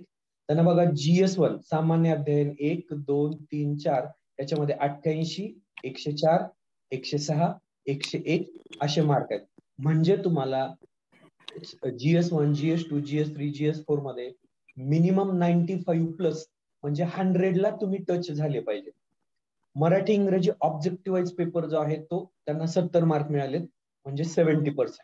बरं 528 भागिले जर आपण 8 केलं तर बघा तिथे तुम्हाला जवळपास 67% गुणांना प्रसाद चौगुले सर हे राज्यामध्ये पहिले आलेले आहेत जे की डेप्युटी कलेक्टर बनलेले आहेत. म्हणजे तुम्हाला फक्त 67% मार्क प्राप्त करण्यासाठी एवढा अभ्यास आमच्यासारख्या प्राध्यापकांनी सांगितलेल्या गुरुजीनुसार पूर्ण करायचा आहे. चला बघूयात. बरं आणखीन एक गोष्ट पाहिलीच असेल तुम्ही, विशेषतः आपले शेळगावकर सर जे ज्या विषयामध्ये तज्ञ आहेत त्याच विषयामध्ये प्रसाद चौगुले सर यांना कमी मार्क मिळाले, 28 मार्क मिळाले त्यांना. म्हणजे बघा मराठीला अंडर इस्टिमेट करू नका.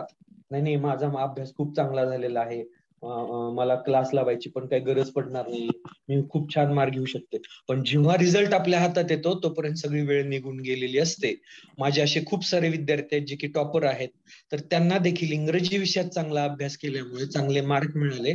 पण मराठीकडे अंडर इस्टिमेट केलं, दुर्लक्षित केलं, नाही आपली मायबोली आहे त्याच्यामध्ये चांगले मार्क मिळतील असं करू नका तुम्ही. तुमच्या समोर पूर्ण आलेख आहे, या आलेखानुसार तुम्हाला अभ्यास करायचा. म्हणजे तुम्हाला एवढे सगळे सब्जेक्ट जे आहेत ते तुम्हाला चांगल्या रीतीने अभ्यास करायचा. शेवटी एक इंटरव्ह्यू पण असतो, इंटरव्ह्यूला सरांना 60 मार्क होते बघा, 67% आणि इंटरव्ह्यूला 60 मार्क एवढे घेऊन ते राज्यात टॉपर आले. बरं त्यांचे आणखीन डिटेल मार्क पाहिजे का आहे बघा. मराठीमध्ये 28, इंग्रजीमध्ये सब्जेक्टिव्ह 31, डिस्क्रिप्टिव्ह पेपरला दोन्ही पेपर मिळून जे आहेत इंग्रजी मराठी ऑब्जेक्टिव्ह 70 म्हणजे 67%च्या पेक्षा 3 मार्क जास्त आहे. म्हणजे मराठी इंग्रजी हे तुम्हाला पोस्ट गिव्हिंग आहे. सामान्य अध्ययन मध्ये 88, हिस्ट्री वगैरे जरा चांगलं करावं लागणार आहे तुम्हाला, त्याच्यामध्ये त्यांना पहिल्या ह्याच्यातच कमी मार्क मिळाले. सामान्य अध्ययन 104, दुसरा 106, 101 म्हणजे जवळपास 100 प्लस त्यांनी मार्क घेतलेले आहेत. चला आता जाऊया की तुम्ही काय करायचं आहे. कॉम्पिटिटिव्ह इंग्लिश मध्ये काय काय येतं. चला ग्राफिकच्या माध्यमातून पाहूया आपण. कॉम्पिटिटिव्ह इंग्लिश किंवा मराठी जरी म्हटलं तरी सगळ्यात आधी येते शब्द संपत्ती, ज्याला आपण संबोधतो ओकॅब्युलरी. ओकॅब स्ट्रॉंग पाहिजे, वर्ड पॉवर. प्रत्येक भाषा रायटिंग, स्पीकिंग, अंडरस्टँडिंग असेल किंवा कॉम्प्रेन्शन आकलन असेल, ही सर्वप्रथम जे अवलंबून असते ती पूर्णतः ओकॅब वरती अवलंबून असते. म्हणून सगळ्यात आधी तुम्ही काय करायचंय, ओकॅब स्ट्रॉंग करायची आहे. आता ओकॅब कशी स्ट्रॉंग करणार तुम्ही, तर you have to read English newspapers daily. तुम्ही दररोज इंग्रजी वर्तमानपत्र वाचलं पाहिजे, बातम्या पाहिल्या पाहिजेत, त्यामध्ये येणारे अनोळखी शब्द तुम्ही गोळा केले पाहिजेत, एक खास रजिस्टर केलं पाहिजे आणि त्याच्यामध्ये त्या शब्दाचा अर्थ लिहित असताना त्याचे सिनोनिम्स म्हणजे सिमिलर वर्ड्स आणि अँटोनिम्स म्हणजे अपोजिट वर्ड्स आणि त्याचे मिनिंग लिहिले पाहिजे. हे झालं ओकॅबचं. आता पहा आपल्यापैकी बऱ्याच जणांची इच्छा असते की बाबा मी PSI होईल, अंगावरती वर्दी येईल, DYSP होईल. तर PSI म्हटल्या तुम्हाला आज अर्ज भरल्यापासून आतापासूनच तुम्हाला ग्राउंडची तयारी करावी लागते. पण STI, ASO इतर पोस्टसाठी ग्राउंड नसतं, त्यांना इंटरव्ह्यू पण नसतो. इथे PSI ला तुम्हाला इंटरव्ह्यू पण आहे, ग्राउंड पण आहे. ठीक आहे, तुम्ही ग्राउंड 8-10 दिवसात, 20 दिवसात, 1 महिन्यात करू शकाल का, नाहीत करू शकणार. There is no shortcut to ground. असंच आहे, there is no shortcut to vocab. ओकॅबला तुम्हाला मराठीच्या पण शब्द संपत्तीसाठी, इंग्रजीच्या पण शब्द संपत्तीसाठी तुम्हाला शॉर्टकट नाहीये. बर, शेळगावकर सर यांचं एक उत्तम पुस्तक आहे आणि त्याचं नाव आहे मराठी शब्दधन. हे तुम्ही पूर्णपणे वाचून झालेलं पाहिजे, कमीत कमी 2 ते 3 वेळेस त्या रिडिंग झाल्या पाहिजेत. इंग्रजीच्या पण ओकॅबलरीचे बरेचसे पुस्तक आहेत. पाल अँड सुरी या पुस्तकातली जास्तीत जास्त ओकॅबलरी येते. त्याच्या खालोखाल आहे नीतू सिंग यांचं पुस्तक, 2 नंबरला आहे. त्यानंतर आहे तुम्हाला बक्षी सर यांचं आर्यन त्यांचं पुस्तक. यातली ओकॅबलरी जास्तीत जास्त तुम्हाला परीक्षेला असते. त्यानंतर जाऊया, जास्त वेटेज दिसते ते तुम्हाला आहे 50 ते 60% वेटेज हे ग्रामर सेक्शनला असतं आणि परत 5 ते 10% वेटेज हे तुम्हाला कॉम्पोजिशन आणि कॉम्प्रेन्शनला असतं. काय असतं बघूयात प्रमुख घटक. ओकॅबचे कुठले कुठले घटक आहेत. So many question mark come to your mind. Vocab मध्ये पहिला घटक आहे सिनोनिम्स, सिमिलर वर्ड्स. सेकंड घटक आहे अँटोनिम्स, अपोजिट वर्ड. थर्ड घटक आहे spellings, correct the spelling, choose the correct spelling हे असतं मराठीमध्ये. शब्द, शुद्ध शब्द ओळखा. वर्ड फॉर्मेशन, एका शब्दापासून दुसरे शब्द होतात, जसं काय qualify, qualification, bear, bore, born, birth, असे जे आहेत शब्द ते तयार होतात. त्यानंतर आहे वन वर्ड सबस्टिट्यूशन, एक सामायिक शब्द. त्यानंतर आहे होमोफोन्स, म्हणजे एकच उच्चार असलेला, एकच स्पेलिंग असलेला, वेगवेगळे स्पेलिंग असलेला, समान उच्चार असलेले शब्द असतात. उदाहरणार्थ बघा, लिव्ह, LEAVE, लिव्ह म्हणजे सोडून देणे, त्याग करणे आणि रजा. आणि दुसरा LIVE, लिव्ह म्हणजे राहणे, आणि मॅच सुरू असेल तर त्याचा उच्चार कसा होणार? लिव्ह नाही होणार, the match is live, live म्हणतो ना आपण, बरोबर. तर हे झाले तुमचे होमोफोन्स, याचा पण अभ्यास करणं अपेक्षित आहे. सफिक्स प्रिफिक्स मित्रांनो, 4 डिसेंबर 2021 ची जर पेपर काढली आपण, तर त्याच्यामध्ये 3 मार्काचे सफिक्स, 3 मार्काचे प्रिफिक्स, 6 मार्काला सफिक्स प्रिफिक्स विचारलंय, 4 मार्काला सिनोनिम आहे, 4 मार्काला अँटोनिम आहे. 50 पैकी 20 प्रश्न हे सलग ओकॅब वरती विचारलेले आहेत, लेटेस्ट एक्झाम जी झालेली आहे राज्यसेवेची त्याच्यामध्ये. चला पुढे बघूया आता. 8वा आहे इडियम आणि फ्रेजेस. हा 3 स्टार टॉपिक आहे मित्रांनो. पोलीस खात्यामध्ये ज्या प्रकारे आपल्या खांद्यावरती स्टारला महत्व असतं की नाही, त्या प्रकारे या टॉपिकला स्टार करायचंय. याच्यामध्ये सगळ्यात महत्वाचा टॉपिक आहे 3 स्टार टॉपिक, इडियम आणि फ्रेजेस. त्यानंतर आहे सिनोनिम, अँटोनिम, आणि बाकीचे सगळे 2 स्टार टॉपिक्स आहेत. इडियम आणि फ्रेजेस त्यासोबत असतं प्रॉव्हर्ब्स. प्रॉव्हर्ब म्हणजे पूर्ण वाक्य असलेली म्हण असते, आणि इडियम म्हणजे 2 किंवा 3 शब्द असतात ज्याच्यामध्ये क्रियापद नसतं. आता उदाहरण बघा, फक्त कट युअर कोट जर म्हटलं का, तर ती इडियम आणि फ्रेज झाली. आणि cut your coat according to cloth असं म्हटलं तर ते काय झालं मित्रांनो? प्रॉव्हर्ब झाली. अंथरून पाहून पाय पसरावे, की तर ही झाली तुमची प्रॉव्हर्ब. आणि यासोबत 10वा घटक असतो, तो असतो वर्ड्स ऑफन कन्फ्युज्ड, नेहमी गोंधळात टाकणारे, बुचकुळात टाकणारे शब्द. कुठले असतात हे? उदाहरणार्थ dairy, diary, sell, cell, sale, tell, tail, tale, हे शब्द आहेत. हे कसे असतात थोड्या वेळात दाखवतो तुम्हाला, पहा स्क्रीनवरती तुमच्या दिसत आहेत. आता ग्रामरचे कुठले घटक आहेत ते पाहूयात आपण. ग्रामर म्हणजे सेंटेन्स स्ट्रक्चर. काय काय घटक आहेत त्याच्यामध्ये? याच्यामधले प्रमुख घटक आहेत तुम्हाला मित्रांनो, एक 10 ते 12 प्रमुख घटक असतात जे अविभाज्य भाग आहेत. पहिला आहे पार्ट्स ऑफ स्पीच, शब्दांच्या जाती. या पार्ट्स ऑफ स्पीच मध्ये noun, pronoun, adjective, verb, adverb, preposition, conjunction, interjection, हे सगळेच्या सगळे शब्द येतात. बर, भाषा विषय हे पोस्ट गिव्हिंग आहेत, पहा. ठीक आहे, तर मी तुम्हाला स्ट्रॅटेजी सांगतो. सगळ्यात आधी तुम्ही तुमची मराठी पक्की करा, आणि मराठी सोबतच तुम्ही इंग्रजी विषयाचा अभ्यास करायचा आहे. उदाहरणार्थ, आज तुम्ही शब्दांच्या जाती जर घेतल्या तर लगेचच शब्दांच्या जाती मराठीत वाचून झाल्या इकडे इंग्रजीमध्ये लगेचच तुम्ही पार्ट्स ऑफ स्पीच अभ्यास करायचे. कमीत कमी 10 ते 20 प्रश्न PYQ सोडवायचे. आपल्याकडे PYQचा एखादा क्वेश्चन पेपर सेट असतो, त्यामधले ते प्रश्न सोडवायचे. म्हणजे तुम्हाला परीक्षेमध्ये आयोगाचा प्रश्न विचारण्याचा ट्रेंड, त्याची काठिण्य पातळी लक्षात येते. उदाहरणार्थ 2016 पूर्वीच्या जेवढ्या परीक्षा होत्या, त्या 2016 पूर्वीच्या परीक्षेमध्ये तुम्ही जर पाहिलं मित्रांनो, तर त्याच्यामध्ये 1 लाइनर क्वेश्चन असायचे. पण आजच्या प्रश्नपत्रिकेमध्ये 2 liner, 3 liner, multi liner question आहेत. ABCD आहे, मग त्याच्यामध्ये परत खाली A is correct, B is correct, ABC is correct, none is correct. या प्रकारे काठिण्य पातळी आणि तुमचे टाइम कन्झ्युमिंग स्ट्रॅटेजी आयोगाची आढळते. हे झालं पार्ट्स ऑफ स्पीचचं. त्यानंतर आहे इंग्रजी भाषेचा आत्मा, तो म्हणजे 2 नंबरचा टॉपिक, टेन्सेस. ठीक आहे, आपल्याला टेन्स येतात पण त्याचे ऍप्लिकेशन येत नाहीत, मग ऍप्लिकेशन वरती आयोग प्रश्न विचारतं. त्यानंतर आहे मूड्स, त्यानंतर आहे ऍक्टिव्हाइज, पॅसिव्हाइज. ITS म्हणजे इंडियन तलाठी सर्व्हिसेस पासून ते IAS पर्यंत प्रत्येक परीक्षेमध्ये अविभाज्य भाग असतो, तो म्हणजे ऍक्टिव्हाइज, पॅसिव्हाइज, आणि त्याच्यासोबत असतो डिरेक्ट, इनडायरेक्ट स्पीच आणि डिग्रीचे वाक्य. ह्यात पण हे 3 स्टार टॉपिक झाले आपल्यासाठी. त्यानंतर आहे डिग्री, त्यानंतर आहे क्वेश्चन टॅग, मॉडेल एक्झलरीज आहे, त्यानंतर आहे articles A and D. Article 3च आहेत, पण जवळपास त्याचे एकूण नियम आहेत 37. वापरायचे नियम वेगळे, न वापरण्याचे नियम वेगळे.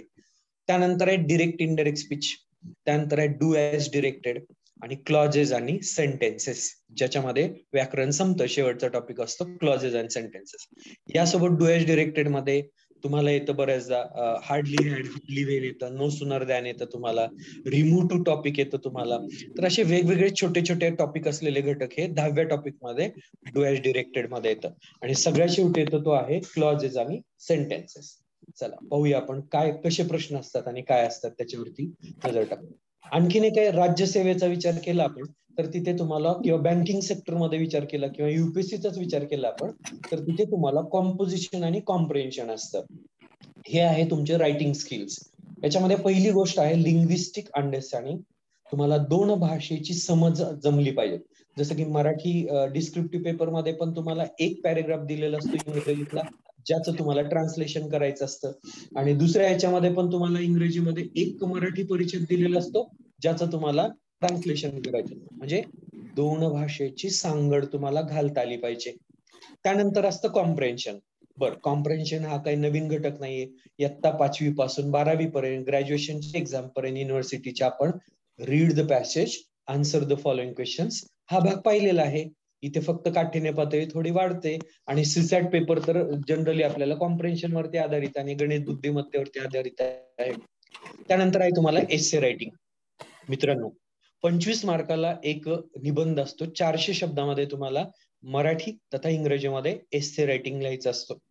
तुमच्या सुप्त गुणांचा वाव जो आहे, निबंध ज्याला बंद नाही असा, ते तुम्ही उद्या अधिकारी झाल्यानंतर तुमची जी थिंकिंग आहे, तुमची पर्सनॅलिटी आहे, तुमचे विचार जे आहेत, तुमचं जे जनरल नॉलेज असेल, तुमचं लॉजिकल रिझनिंग आहे, हे सगळं एक्सप्रेस करायचंय तुम्हाला एस्से रायटिंग मधून.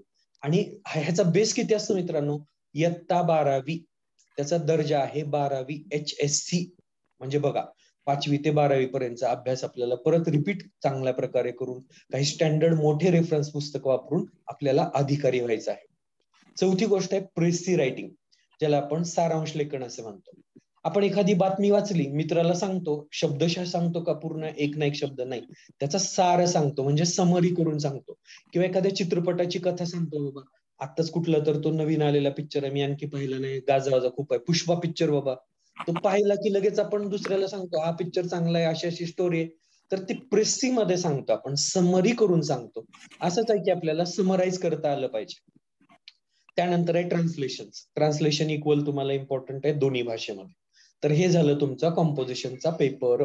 आता जाऊया आपण, हे 3 घटकावरती तुम्ही भावी अधिकारी होणार आहात याचा सखोल अभ्यास मराठी तथा इंग्रजीमध्ये झाला पाहिजे. चला पुढे जाऊयात. आता आपण बघूयात काय काय असतं. किती मार्काला वेटेज आहे इंग्रजीचं प्रत्येक परीक्षेमध्ये, बघूयात आता किती मार्काला आहे. ऍट युअर स्क्रीन हे तुमच्या आता हा आणि पुढचा ब्ल्यू प्रिंट देतोय मी तुम्हाला इंग्रजीचा. युपीएससीला प्रीला नसतं पण मेनला 300 गुणांना इंग्रजी कंपल्सरी पेपर असतो. त्यामध्ये तुम्हाला जवळपास 70 ते 72 मार्क मिळाले क्वालिफाईंग, तर इतर पेपरला हात लावतात, अन्यथा इतर पेपर सगळे डस्टबिन मध्ये स्क्रॅप मध्ये विकून टाकतात. बघा काय महत्व आहे इंग्रजीचं. असंच आहे मराठी, तुम्हाला बाय डिफॉल्ट लँग्वेज असते. तर ह्या लँग्वेजेस मध्ये तुम्हाला कमीत कमी एवढे एवढे गुण मिळणं क्रमप्राप्त आहे. आता येऊया एमपीएससी कडे. एमपीएससी मध्ये स्टेट सर्व्हिसेस मध्ये तुम्हाला 100 गुण असतात आता दाखवल्याप्रमाणे. त्याचे 2 पेपर असतात, पेपर 1 आणि पेपर 2. पेपर 1 हा डिस्क्रिप्टिव्ह कन्व्हेन्शनल पारंपरिक पद्धतीचा आहे. त्यामध्ये आता दाखवलेल्या मागच्या क्लिपनुसार 3 घटक असतात रायटिंग स्किलचे, एसे रायटिंग, प्रेसिज रायटिंग आणि ट्रान्सलेशन, मराठीत पण आणि इंग्रजीत पण. 50 मार्काला तो पेपर असतो. आणि दुसरा आहे सेकंड पेपर, ऑब्जेक्टिव्हाइजचा असतो, जो पीएसआय, एसटीआय, एएसओ सारखा असतो, एमसीक्यू पॅटर्न, 50 गुणांचा असतो. त्यामध्ये एक 5 मार्काचा तुम्हाला पॅसेज असतो आणि उर्वरित प्रश्न ओकॅब आणि तुम्हाला एमसीक्यू वाले ग्रामरवरचे क्वेश्चन असतात. आता येऊया, सर्वात जास्त आपले अधिकारी जे होतात त्यातले त्यात ग्रामीण विभागातले, त्यांना एक प्रमुख आकर्षण असतं, ते म्हणजे वर्दी, म्हणजे पीएसआय. त्यानंतरची चांगली पोस्ट आहे एसटीआय.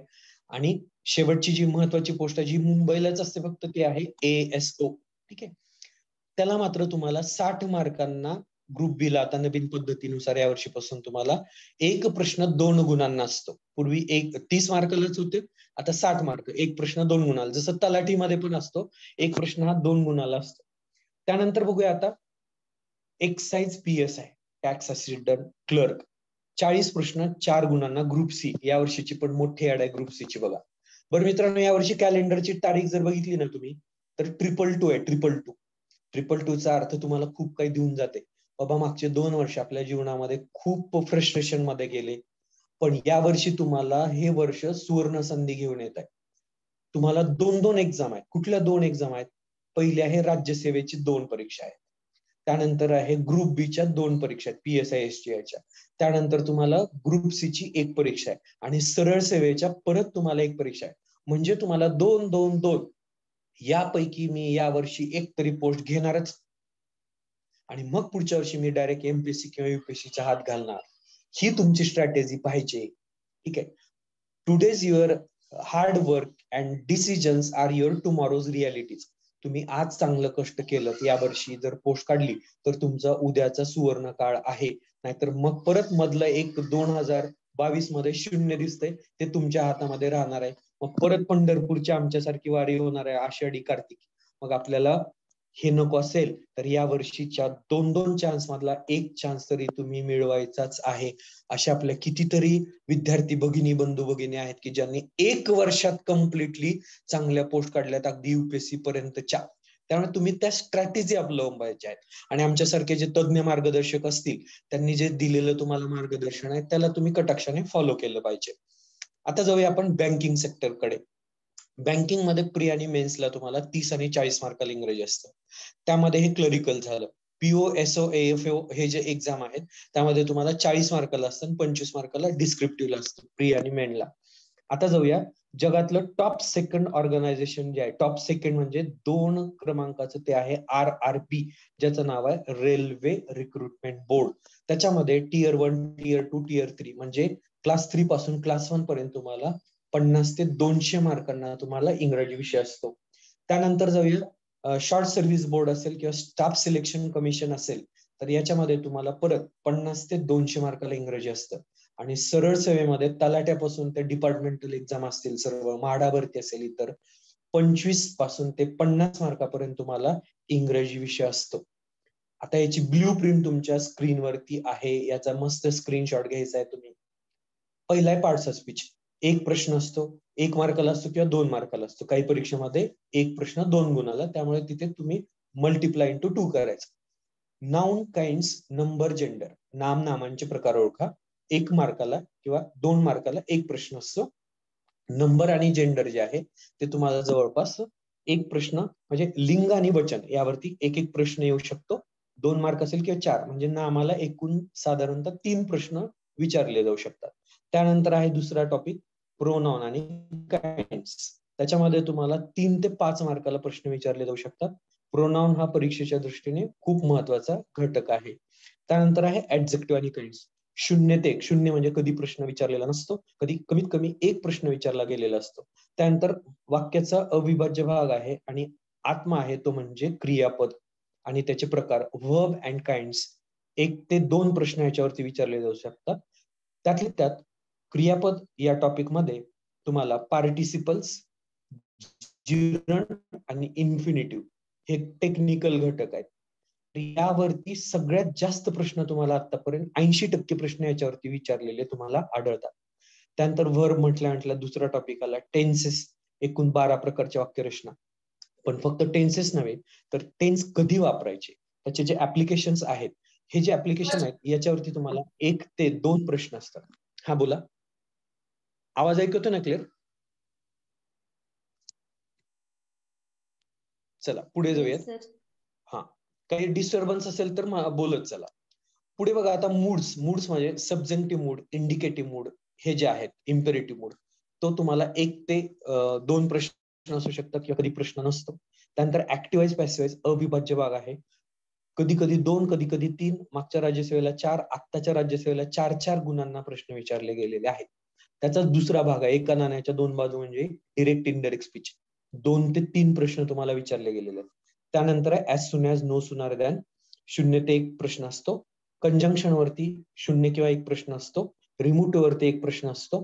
ट्रान्सफॉर्मेशन ऑफ सेंटेन्सेस म्हणजे होकारार्थी वाक्याचं आज्ञार्थी बनवा, आज्ञार्थीचं होकारार्थी बनवा, उद्गारार्थी बनवा, इम्पेरेटिव्ह, निगेटिव्ह म्हणजे होकारार्थी, नकारार्थी, प्रश्नार्थक, प्रश्नार्थक, नकारार्थी, आज्ञार्थी, उद्गारार्थी. या वाक्याचं ट्रान्सफॉर्मेशन आहे ना, तर त्याच्यावरती तुम्हाला 1 ते 2 प्रश्न असतो. कधी कधी सिंथेसिस वरती पण तुम्हाला 1 ते 2 प्रश्न असतो.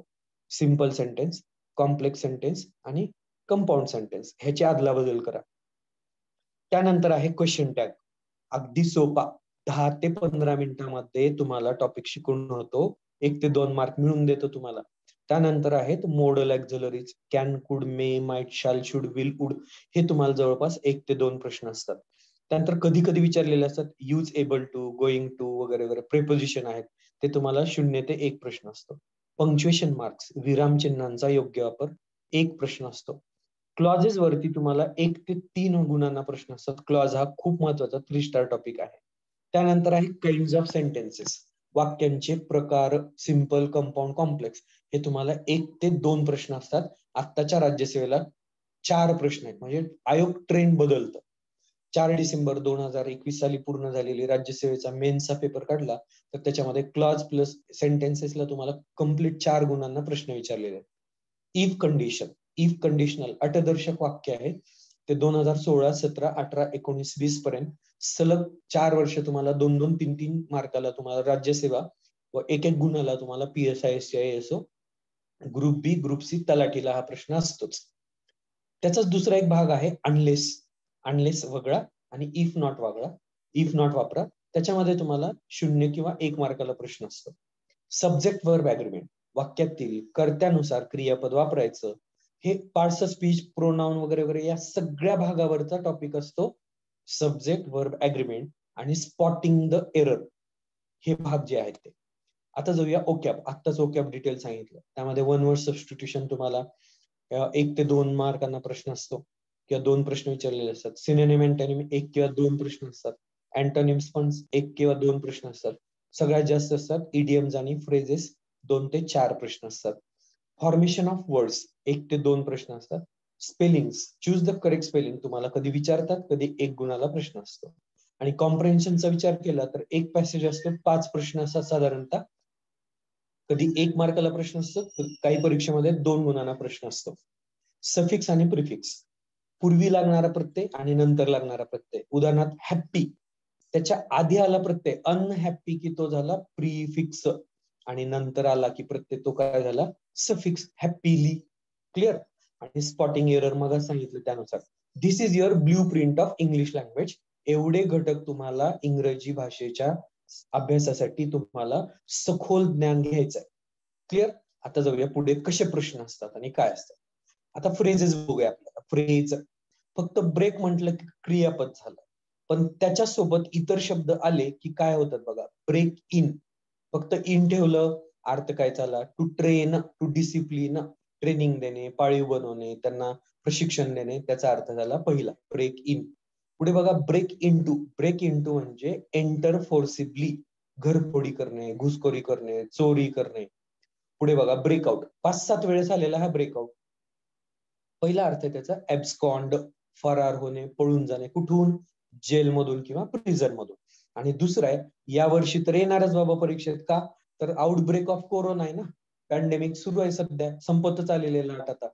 टू बस्ट फोर्थ डिसीजेस, आत्ताची जशी डिसीज चालू आहे तशा डिसीजेस वरती हा प्रश्न येऊ शकतो. ब्रेकआउट झाला, आउटब्रेक झाला असं म्हणू शकतो आपण. त्यानंतर आहे तुम्हाला ब्रेक अवे. ब्रेक अवे म्हणजे इस्केप, सुटका करून जाणे, पळून जाणे. मग हे तुरुंगातून नव्हे. उदाहरणार्थ हत्तीने, गायीने, म्हशीने साखळी तोडली आणि पळून गेले, त्यावेळेस त्याला काय करायचं, ब्रेक अवे. परंतु एखादा टेररिस्ट, एखादा चोर, एखादा दरोडेखोर, हा बर्गलर वगैरे तुरुंगातून फरार झाला, त्यावेळेस तुम्ही काय वापरणार, तर त्यावेळेस ब्रेक अवे नाही वापरणार, ब्रेक आउट ही फ्रेज तुम्ही तिथे वापरायची आहे. पुढे बघा आता ब्रेकडाऊन. ब्रेकडाऊन म्हणजे नॉट इन वर्किंग ऑर्डर. बरेचदा म्हणतो ना आपण, my car broke down yesterday so I couldn't reach on the time. मग ते मशीन असेल एखादी किंवा एखादी कार असेल, फेल झाली म्हणतो आपण, गाडी फेल झाली म्हणतो ना, बस फेल झाली म्हणतो, ब्रेकडाऊन. ब्रेकअप मध्ये सिरियल होती ना टीव्हीवरती, तुझा माझा ब्रेकअप, सिरियलचे पण विचित्र नाव असतात. ठीक आहे. तर हे ब्रेकअप म्हणजे disperse, divert from each other, विभक्त होणे एकमेकांपासून. आणि खालचा आहे ब्रेक ऑफ म्हणजे टू एंड किंवा डिस्कंटिन्यू, पार्टनरशिप किंवा एखादी भागीदारी असेल, व्यवसाय असेल, काही असेल. बघा एकच शब्द आहे ब्रेक, त्याच्या पुढे in, into, out, away, down, up, of असे प्रिपोजिशन वापरले तर ही फ्रेज झाली. अशा फ्रेजेस तुम्हाला 500 ते 700 तयार करायच्या आहेत. चला पुढे जाऊयात आता. स्पेलिंग. कर्नलचं स्पेलिंग बघा, COLONEL, पण पुढचं कर्नल बघा KERNEL. लेफ्टनंट मध्ये F येतच नाही, LIEUTENAN ची लेफ्टनंट. बुके पुष्पगुच्छ, त्याला बरेच जण आपले मित्र बुके बकेट करून टाकतात. आपण वाढदिवसाला छान छान बुके घेऊन जात. क्यूचं स्पेलिंग बघा, QUEUE. बरं, पहिल्या दोनचा मी अर्थ सांगतो. पहिला कर्नल म्हणजे आर्मी नेव्ही एअरफोर्स मध्ये जे कर्नल साहेब मेजर साहेब असतात, लेफ्टनंट साहेब, ती पोस्ट. आणि दुसरा KERNEL, कर्नल म्हणजे माहिती का काय? कर्नल म्हणजे फळांचा गर. त्याच्या अपोजिट काय येतं मग? शेल. शेल म्हणजे कवच. नारळ घेतलं ना आपण, विठुरायाला हे करतो आपण, फोडतो किंवा अर्पण करतो, ते नारळावरती वरती जे आहे ते फायबर झालं, ठीक आहे. त्याच्या आत जे कवटी कवच जे असतं ना, त्याला म्हणायचं शेल, SHELL, शेल. शिंपल्याचं पण शेल. आणि कर्नल म्हणजे आतला गर, जे खातो आपण, ठीक आहे, ज्याला आपण खोबरं म्हणतो आपण, गर. आणि आता आहे ते पाणी आहे. तर हे कर्नल, त्याच्या अपोजिट शेल. जोड्या जुळवायला आताच 1819 ला ही फ्रेज येऊन गेलेली आहे, हा शब्द येऊन गेलेला आहे. पुढे lieutenant, bouquet, Q. Accommodation, ACCOMMODATION. Superintendent. आता बघा काय करायचं, इथं थोडं लॉजिक वापरा, फोडाफोडी करा. इंग्रजी भाषा शिकायला इंग्रजाचीच नीती वापरायची, डिव्हाइड अँड रूल. शब्द डिव्हाइड करावर. सुपरचं स्पेलिंग येतं की नाही तुम्हाला? Super, SUPER. इनचं स्पेलिंग येतं की IN, इन. टेनचं स्पेलिंग येतं की 10, टेन, TEN. आणि डंटचं स्पेलिंग थोडं वेगळं आहे, DENT. सुप्रिटेंडंट. ह्याला आपण सिलेबिफिकेशन किंवा फोनिक्स असे म्हणतो. ह्याचा अभ्यास केला की तुम्हाला व्यवस्थित शब्द फोड येते. पण कर्नल, लेफ्टनंट सारखे, क्यू सारखे शब्द लक्षात ठेवावेच लागतात. आता पुढे बघा, करिअर. तुम्ही सगळे आता काय करतायत? करिअरच्या पायरीवरती आहात, तुमचं चांगलं करिअर आता बनवायचा प्रयत्न करतायत. करिअरचं स्पेलिंग विचारलंय 2017 ला. कमिटी, समिती, बघा स्पेलिंग कसं आहे, COMMITTEE. व्हॅक्सिनेशन आता येणारच, पूर्वी पण आलाय, 2017 ला आलाय, 18 ला आलाय हा प्रश्न. VACCINATION, व्हॅक्सिनेशन, ठीक आहे. डिसिव्ह, अचिव्ह असे शब्द येतात. बघा बरं कसं आलाय. टॅक्स असिस्टंट 2017चा प्रश्न ऍट युअर स्क्रीन.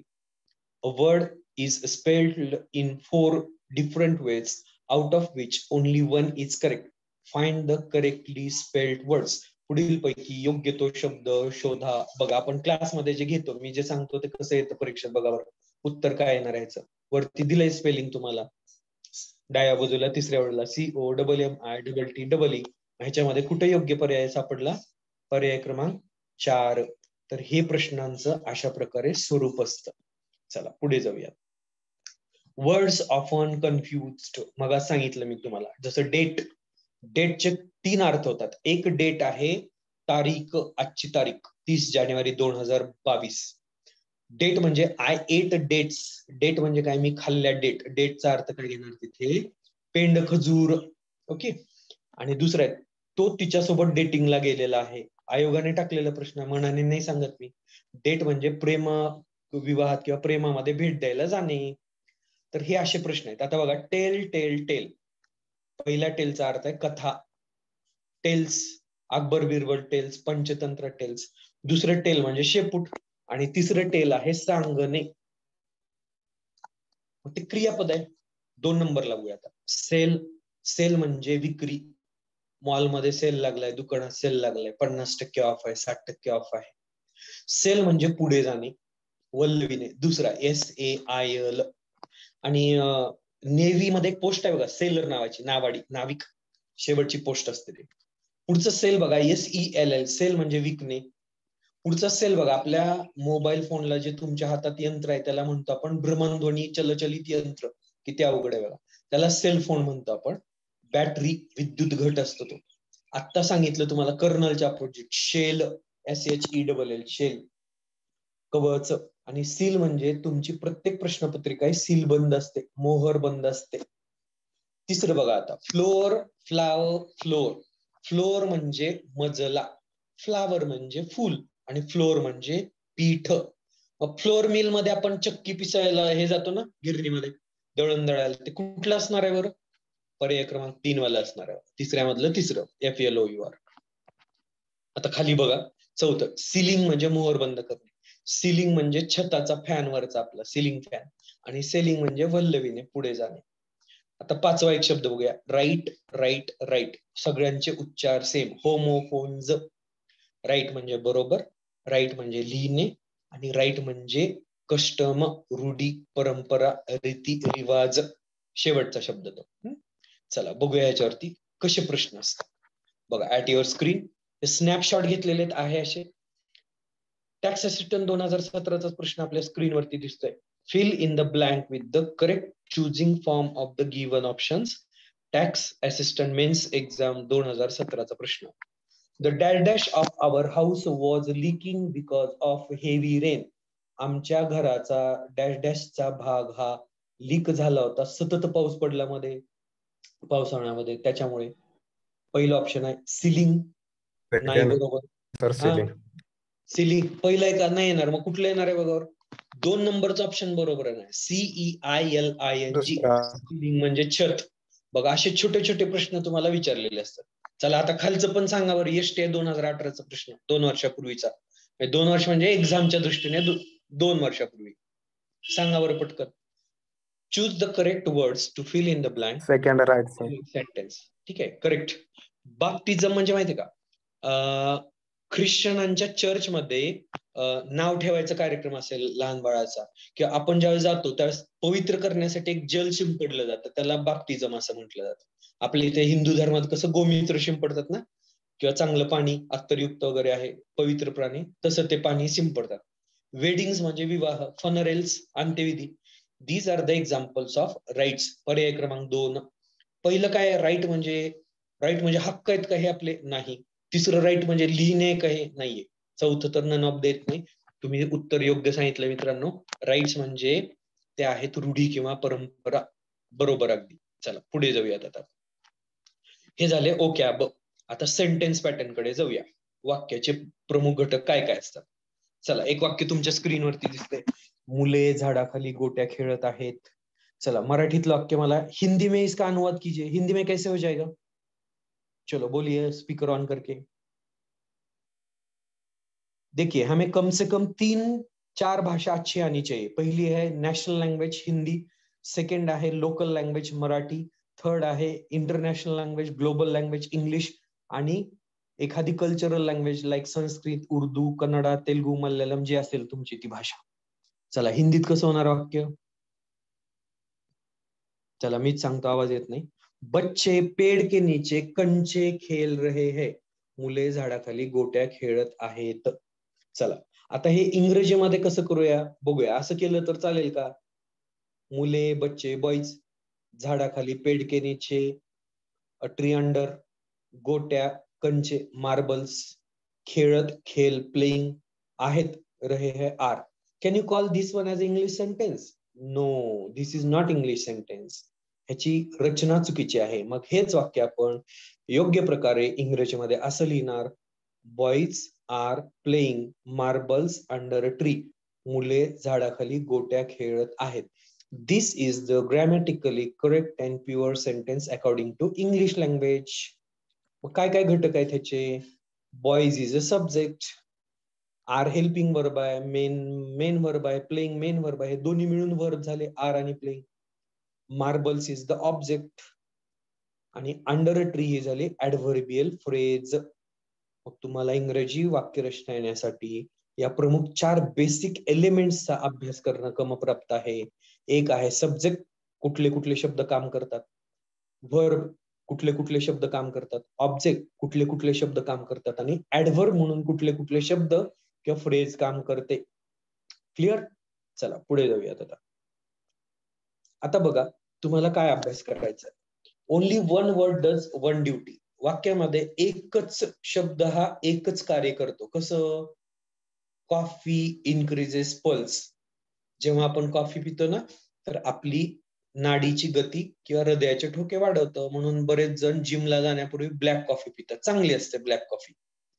ह्याच्यामध्ये एकच शब्द आहे करता, कॉफी. इन्क्रीजेस एकच शब्द आहे, क्रियापद, म्हणून त्याला यस प्रत्यय लागलाय. आणि कॉफीच्या आधी अ किंवा द नाही वापरलं, because it is a material noun. पदार्थवाचक नाम असल्यामुळे ए अँड दी वापरलेलं नाहीये. आणि पल्स पण आपल्याला ठोके जे आहेत ते पण तुम्हाला अब्स्ट्रॅक्ट नाउन म्हणून वापरलेलं आहे, म्हणून तिथे काही आर्टिकल वापरलं नाही. आता बघूया खाली. 2 or more words makes a phrase. 2 किंवा अधिक शब्द एक फ्रेज तयार करते. फ्रेज म्हणजे वाक्यांश, ज्याला स्वतःचं फायनाईट वर्ब नसतं, क्रियापद नसतो, 1-2 शब्द असतात, त्याला अपूर्ण अर्थ असतो, इडियामॅटिक असतो. चला बघूयात आता काय. The morning coffee increases pulse rate. आता काय वाढवलं बघा. कॉफीच्या आधी 2 शब्द टाकले, द मॉर्निंग. ओके, पुढे काय केलं, पल्सच्या पुढे एक शब्द टाकला, रेट. अशा प्रकारे वाक्य थोडस मोठं केलं आपण. आता त्याच्यामध्ये काय झालं माहिती का, नाउन फ्रेज तयार झाली सुरुवातीला. द मॉर्निंग कॉफी इन्क्रीजेस, ह्याच्यामध्ये द मॉर्निंग कॉफी ही झाली फ्रेज, वाक्यांश, 3 शब्द एकत्र आले, द मॉर्निंग कॉफी. इन्क्रीजेस हे क्रियापद झालं आणि पल्स रेट हे त्याचं ऑब्जेक्ट झालं. आता ह्याच्यामध्ये मॉर्निंग आणि द हे ऍडजेक्टिव्ह क्वालिफायर झाले, विशेषण झाले कॉफी या नामाचे. ऑब्जेक्ट मध्ये रेट याचा पल्स हा ऍडजेक्टिव्ह झाला तिथं तयार. पुढे जाऊयात. B, the coffee taken in the morning increases the pulse rate. आता बरेच मित्रमंडळी इथे फसणार, अंडरलाईन अधोरेखित जे दिसतंय त्याला क्लॉज म्हणणार, पण मित्रांनो त्याच्यामध्ये फायनाईट वर्ब बिलकुल नाहीये. टेकन हे नॉन फायनाईट वर्ब आहे, त्याच्यामुळे the coffee taken in the morning हा जो घटक आहे तो फ्रेज आहे, नाउन फ्रेज आहे, इन्क्रीजेस या क्रियापदाची. आणि शेवटी पण द पल्स रेट ही पण तुम्हाला नाउन फ्रेजच आहे, ऑब्जेक्टचं कार्य करते. आता तुम्हाला स्क्रीनशॉट घ्यायचा आहे, म्हणजे मी तुम्हाला दाखवतो आता ह्याचा क्लॉज कसा तयार होणार आहे. चला क्लॉज कडे जायचं. क्लॉज म्हणजे काय असतो, मोठ्या वाक्यामध्ये एक छोटं वाक्य दडलेलं असतं, छोटे छोटे वाक्य, त्याच्यामध्ये एक मेन क्लॉज असतो ज्याला स्वतःचा पूर्ण अर्थ असतो, आणि एक सब स्वतःचा पूर्ण अर्थ नसतो. क्लिअर. डिपेंडंट क्लॉज आणि इंडिपेंडंट क्लॉजेस. चला तुम्हाला क्लॉज बनवून दाखवतो वरच्या वाक्यातच. दिसते स्क्रीनवर व्यवस्थित बघा बरं आता. The coffee which is taken in the morning increases the pulse rate. Coffee जी घेतली जाते सकाळ सकाळी त्याने आपला पल्स रेट वाढला जातो. आता या वाक्यात बघा मेन क्लॉज कुठे आहे. The coffee increases the pulse rate. कसली कॉफी, कोणती coffee, which is taken in the morning, जी घेतली जाते सकाळी. ठीक आहे, जी घेतली जाते सकाळी, मी ह्याच्या खाली अंडरलाईन करतोय बघा. हे जे आहे ना, हे काय झालं माहिती का मित्रांनो, हा झाला क्लॉज. कसला क्लॉज झाला, हा झाला ऍडजेक्टिव्ह क्लॉज, जो की या कॉफी या नामाबद्दल विशेष माहिती सांगतो. क्लिअर. मग ह्याच्यामध्ये एक मेन क्लॉज आहे, एक सबऑर्डिनेट क्लॉज आहे. Main clause the coffee increases the pulse rate हा मेन क्लॉज आहे, आणि त्याच्यानंतर आलेला जो आहे कॉफी नंतरचा which is taken in the morning, adjective clause आहे, कॉफी बद्दल विशेष माहिती सांगतो. ह्याच्यामध्ये इज हे फायनाईट वर्ब आहे. चला आता 2 सेपरेट वाक्य तयार करून देऊ का तुम्हाला, डिपेंडंट क्लॉजेस. चला घ्या. We take coffee in the morning and it increases the pulse rate. आपण सकाळ सकाळी कॉफी पितो आणि ती कॉफी आपल्या पल्स रेट, नाडीचे ठोके, गती वाढवते. ह्याच्यामध्ये दोन्ही वाक्य जे दिसत आहेत तुम्हाला, ते दोन्ही वाक्य मेन क्लॉज आहेत. पहिलं वाक्य हे आहे मेन क्लॉजचं, ह्याच्यामध्ये कोऑर्डिनेटिंग कंजंक्शन अँड वापरलेलं आहे, आणि वरती जे विच होतं ते सबऑर्डिनेटिंग कंजंक्शन होतं. खालच्या वाक्यामध्ये दोन्ही पण मेन क्लॉजेस आहेत. हे वाक्य संयुक्त वाक्य आहे, काय म्हणूया आपण, कंपाऊंड सेंटेन्स. तिसऱ्या याच्यातलं the coffee which is taken in the morning हे वाक्य कॉम्प्लेक्स सेंटेन्स आहे. आणि याच्या आधी 1 आणि 2 मध्ये जे वाक्य पाहिले तुम्ही, ते दोन्हीच्या दोन्ही वाक्य हे सिंपल सेंटेन्सेस आहेत. झालं क्लिअर. बघा, शब्द आपला एका शब्दापासून सुरुवात झाला सगळा खेळ, आणि तो वाढत वाढत वाढत गेला, सगळ्या शेवटी कंपाऊंड सेंटेन्स पर्यंत येऊन पोहोचला. चला पुढे जाऊयात आता. बेसिक कडे जाऊया आपण. खूप सोपा इंग्रजी मित्रांनो, सोप्या पद्धतीने शिकलं पाहिजे तुम्ही. 2 शब्द दिसत आहेत, बॉईज प्ले, मुले खेळतात. मराठीमध्ये व्याकरणामध्ये आपण पाहतो वाक्याचे प्रमुख 2 घटक असतात. एक असतं उद्देश्य आणि दुसरं असतं विधेय, ज्याला इंग्रजीमध्ये आपण बोलतो सब्जेक्ट आणि प्रेडिकेट. बघा, सब्जेक्ट कुठे सापडला आपल्याला, हा पहिला बॉईज, आणि प्ले काय झाला, प्रेडिकेट. ठीक आहे, त्याला उद्देश आणि विधेय असे म्हणतो आपण.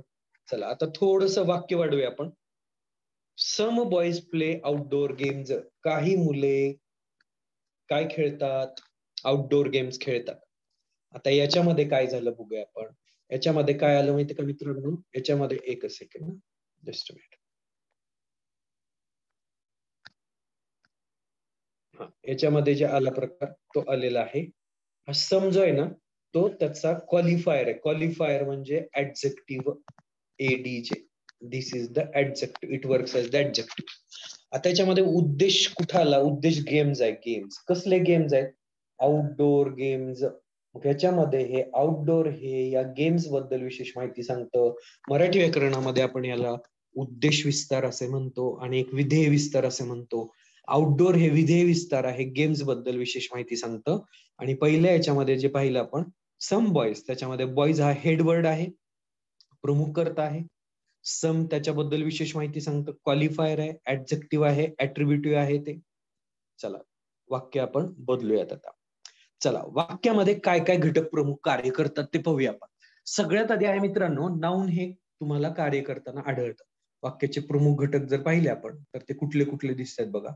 सगळ्यात पहिला आहे तुम्हाला कर्ता, त्यानंतर आहे क्रियापद, त्यानंतर आहे कर्म आणि शेवटी आहे ऍडव्हर्ब.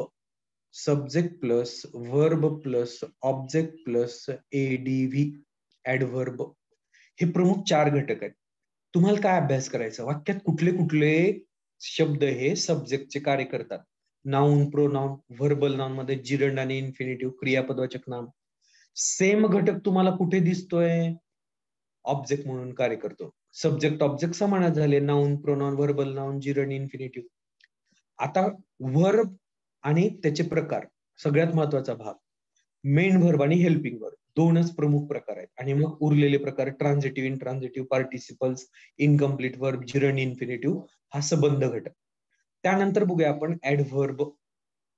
ऍडव्हर्ब स्वतंत्र शिकायची गरज नाही. Any word can work as an adverb. वाक्यामध्ये कुठलाही कसलाही घटक हा ऍडव्हर्बचं कार्य करतो.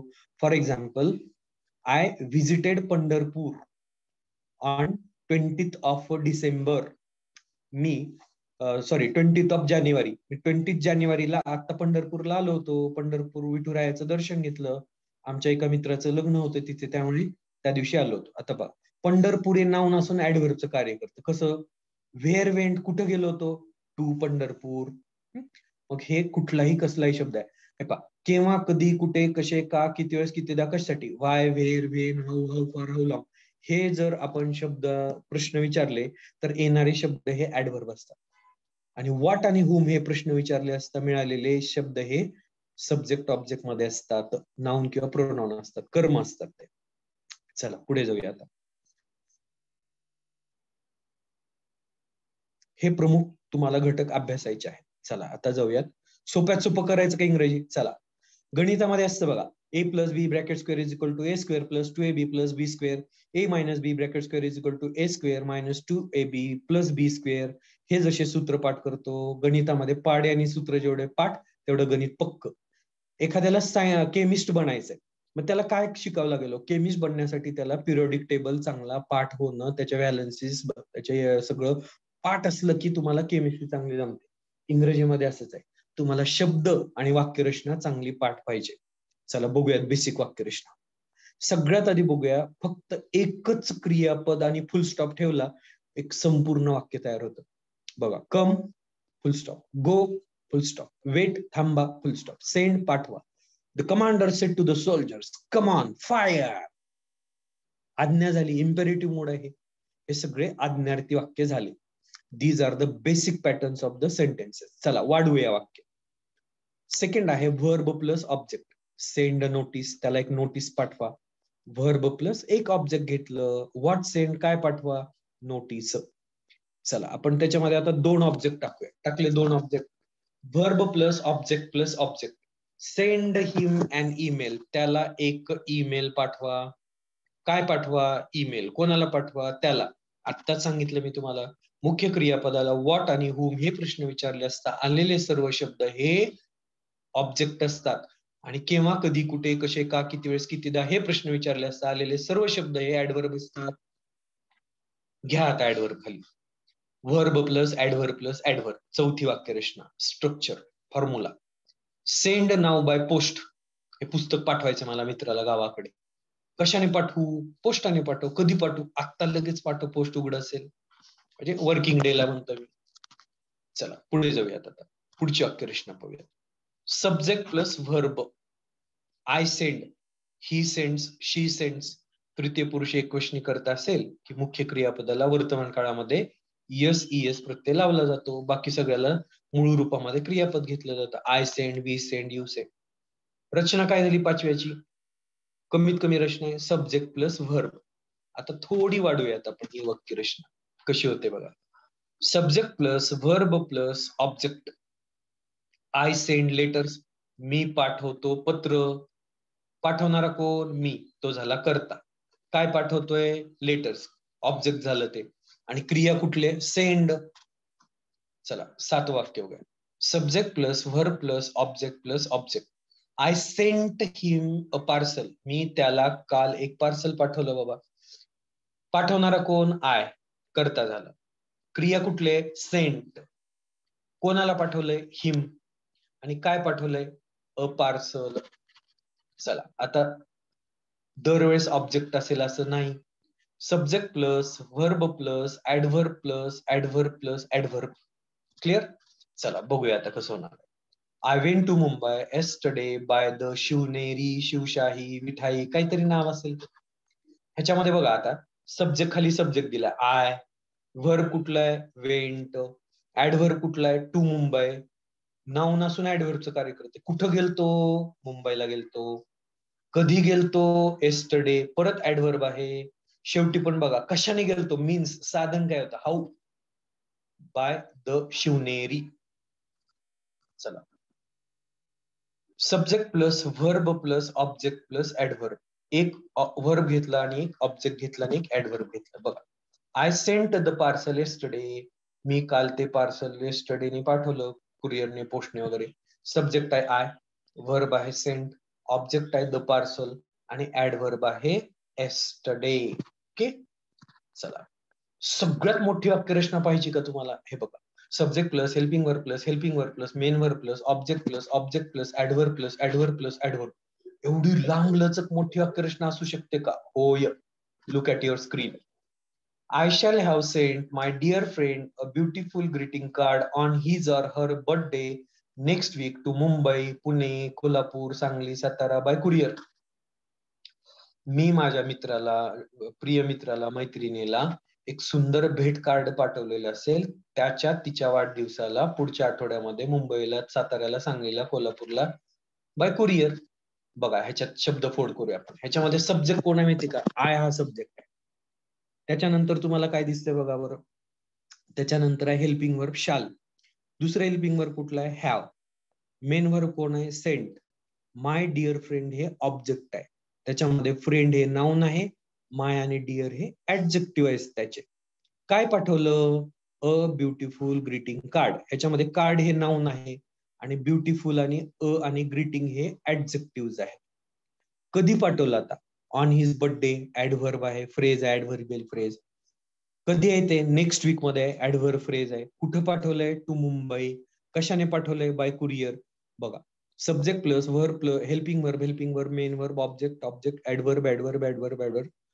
ही सगळ्यात मोठी वाक्यरचना आहे.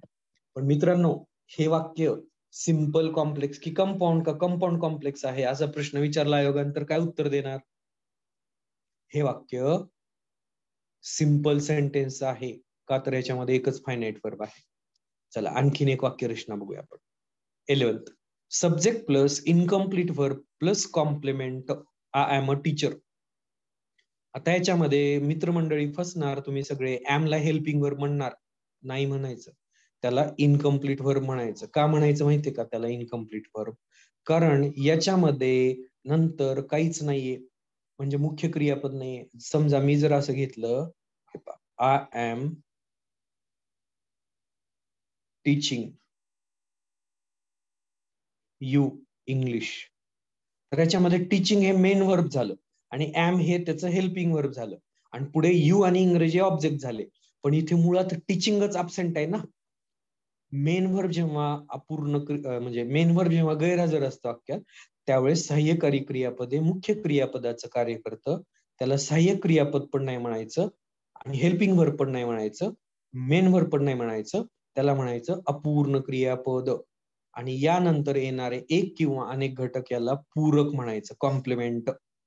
जसं सकाळ, दिव्य मराठी, लोकमत हे मूळ वर्तमानपत्र झाले, पण ते 14-15 पानाचं असतं, 15-16 पानाचं असतं आणि पुढे आलेले 8-10 पानांची पुरवणी असते, कॉम्प्लिमेंट. तशा प्रकारे कॉम्प्लिमेंटचं कार्य करतं. सब्जेक्ट आहे आय, इनकम्प्लीट वर्ब आहे एम आणि पुढे आलेलं कॉम्प्लिमेंट आहे. आता बघा मी हे क्लीन करून तुम्हाला दाखवतो. खाली खाली बघा, इथे दिलं ऑलरेडी अॅनिमेशन मध्ये. ठीक आहे, दिसलं क्लिअर? आता बघा खाली कम्पेअर करा. I am teaching. आता इथं काय झालं माहिती का, आय एम टीचिंग मध्ये हे एम हे हेल्पिंग झालं. कशाचं? या टीचिंगचं. आता टीचिंग वर बोट ठेवून तुम्ही बघा बरं, आय एम यू इंग्लिश, अर्थच पूर्ण होत नाही, काहीतरी विचित्र अर्थ झाला. मी, तुम्ही इंग्रजी तिघवी एकत्र झाले. त्याच्यामुळे हे मेन व्हर्ब आहे टीचिंग आणि एम हे त्याचं असिस्टंट आहे, हेल्पिंग व्हर्ब आहे. आणि ज्यावेळेस हेल्पिंग व्हर्ब मुख्य क्रियापदाचं कार्य करते त्याला अपूर्ण क्रियापद संबोधतात. क्लिअर? चला पुढे जाऊयात आता. चला वाक्यात जे जे शिकलो आपण त्याची उजळणी बघूया आता. काय काय शिकलो? मुख्य क्रियापदाला किंवा अपूर्ण क्रियापदाला हू ने प्रश्न विचारला असता सब्जेक्ट मिळतो. 2, व्हॉट ने प्रश्न विचारला असता डिरेक्ट ऑब्जेक्ट मिळतो. 3, whom ने प्रश्न विचारला असता इनडिरेक्ट ऑब्जेक्ट मिळतो. आणि 4, when, where, how, why, how far, how long, केव्हा, कधी, कुठे, कसे, का, किती वेळेस, कितीदा, कशासाठी, हे सगळे प्रश्न विचारले असता आपल्याला मिळालेले सर्वच्या सर्व शब्द हे ऍडव्हर्ब्स असतात. चला 2 प्रश्न बघूया आणि मग थांबूयात आपण. पहिला प्रश्न बघूया आपण. चला पहिला प्रश्न काय म्हणतो, identify the kind of the sentences do or die. कुठलं वाक्य बघा बरं, डू ऑर डाय. एएसओ 2014चा प्रश्न आहे. ठीक आहे, सिंपल सेंटेन्स आहे, कंपाऊंड आहे, कॉम्प्लेक्स आहे का कंपाऊंड कॉम्प्लेक्स सेंटेन्स आहे, कुठलं आहे सांगा बरं उत्तर. खूप सोपं आहे, आत्ताच झालंय, सूत्रामध्ये शिकून झालंय तुम्हाला. आहेत का सगळे हजर? उत्तर सांगा बरं. ठीक आहे, मीच सांगतो. हे पहा, डू हे व्हर्ब आहे, मेन क्लॉज आहे, ऑर हे कोऑर्डिनेटिंग कंजंक्शन आहे, हा, आणि डाय हे परत काय आहे हो, परत ते मेन क्लॉज आहे. म्हणजे 2 मेन क्लॉज एकत्र जोडले, एक कोऑर्डिनेटिंग कंजंक्शन वापरलेलं आहे. वाक्याचा प्रकार आहे कंपाऊंड सेंटेन्स. वाक्याचा प्रकार काय झाला? Compound sentence. वाक्याचा प्रकार झाला compound sentence. Sorry, just a minute, pen घेऊ द्या मला.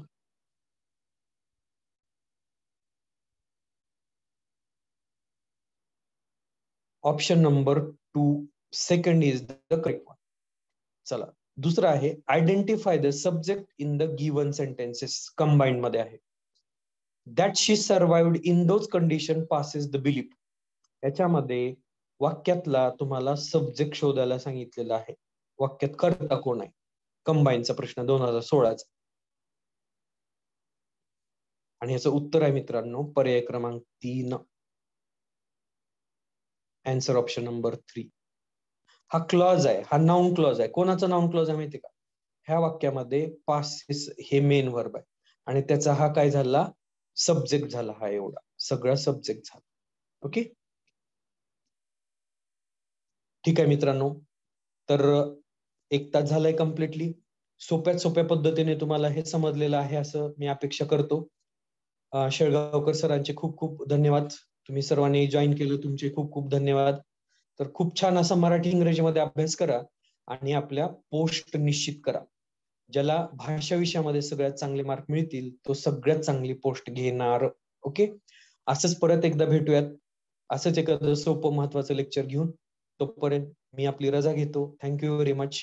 Wish you all the best for your upcoming exams. काही प्रश्न आहेत कुणाचे? कोणाचे काही डाऊट्स असतील तर विचारा. आता हा मोठा घटक आहे, तो आपण परत आणखीन एकदा शिकूयात आपण. जसं हे व्हर्बचे तुम्हाला दिसते बघा आता समोर. आता हे मोबाईल वरती घेतल्यामुळे थोडंसं हे झालेलं आहे. परत आणखीन एकदा आपण घेऊया व्यवस्थित निवांत. चालेल, ठीक आहे sir, thank you. Okay, thank you very much sir. सर्व विद्यार्थ्यांना सुद्धा याचं परत रेकॉर्डिंग पण मिळेल आणि मग काही डाऊट असतील तर आपण त्याच्यावर चर्चा करूयात.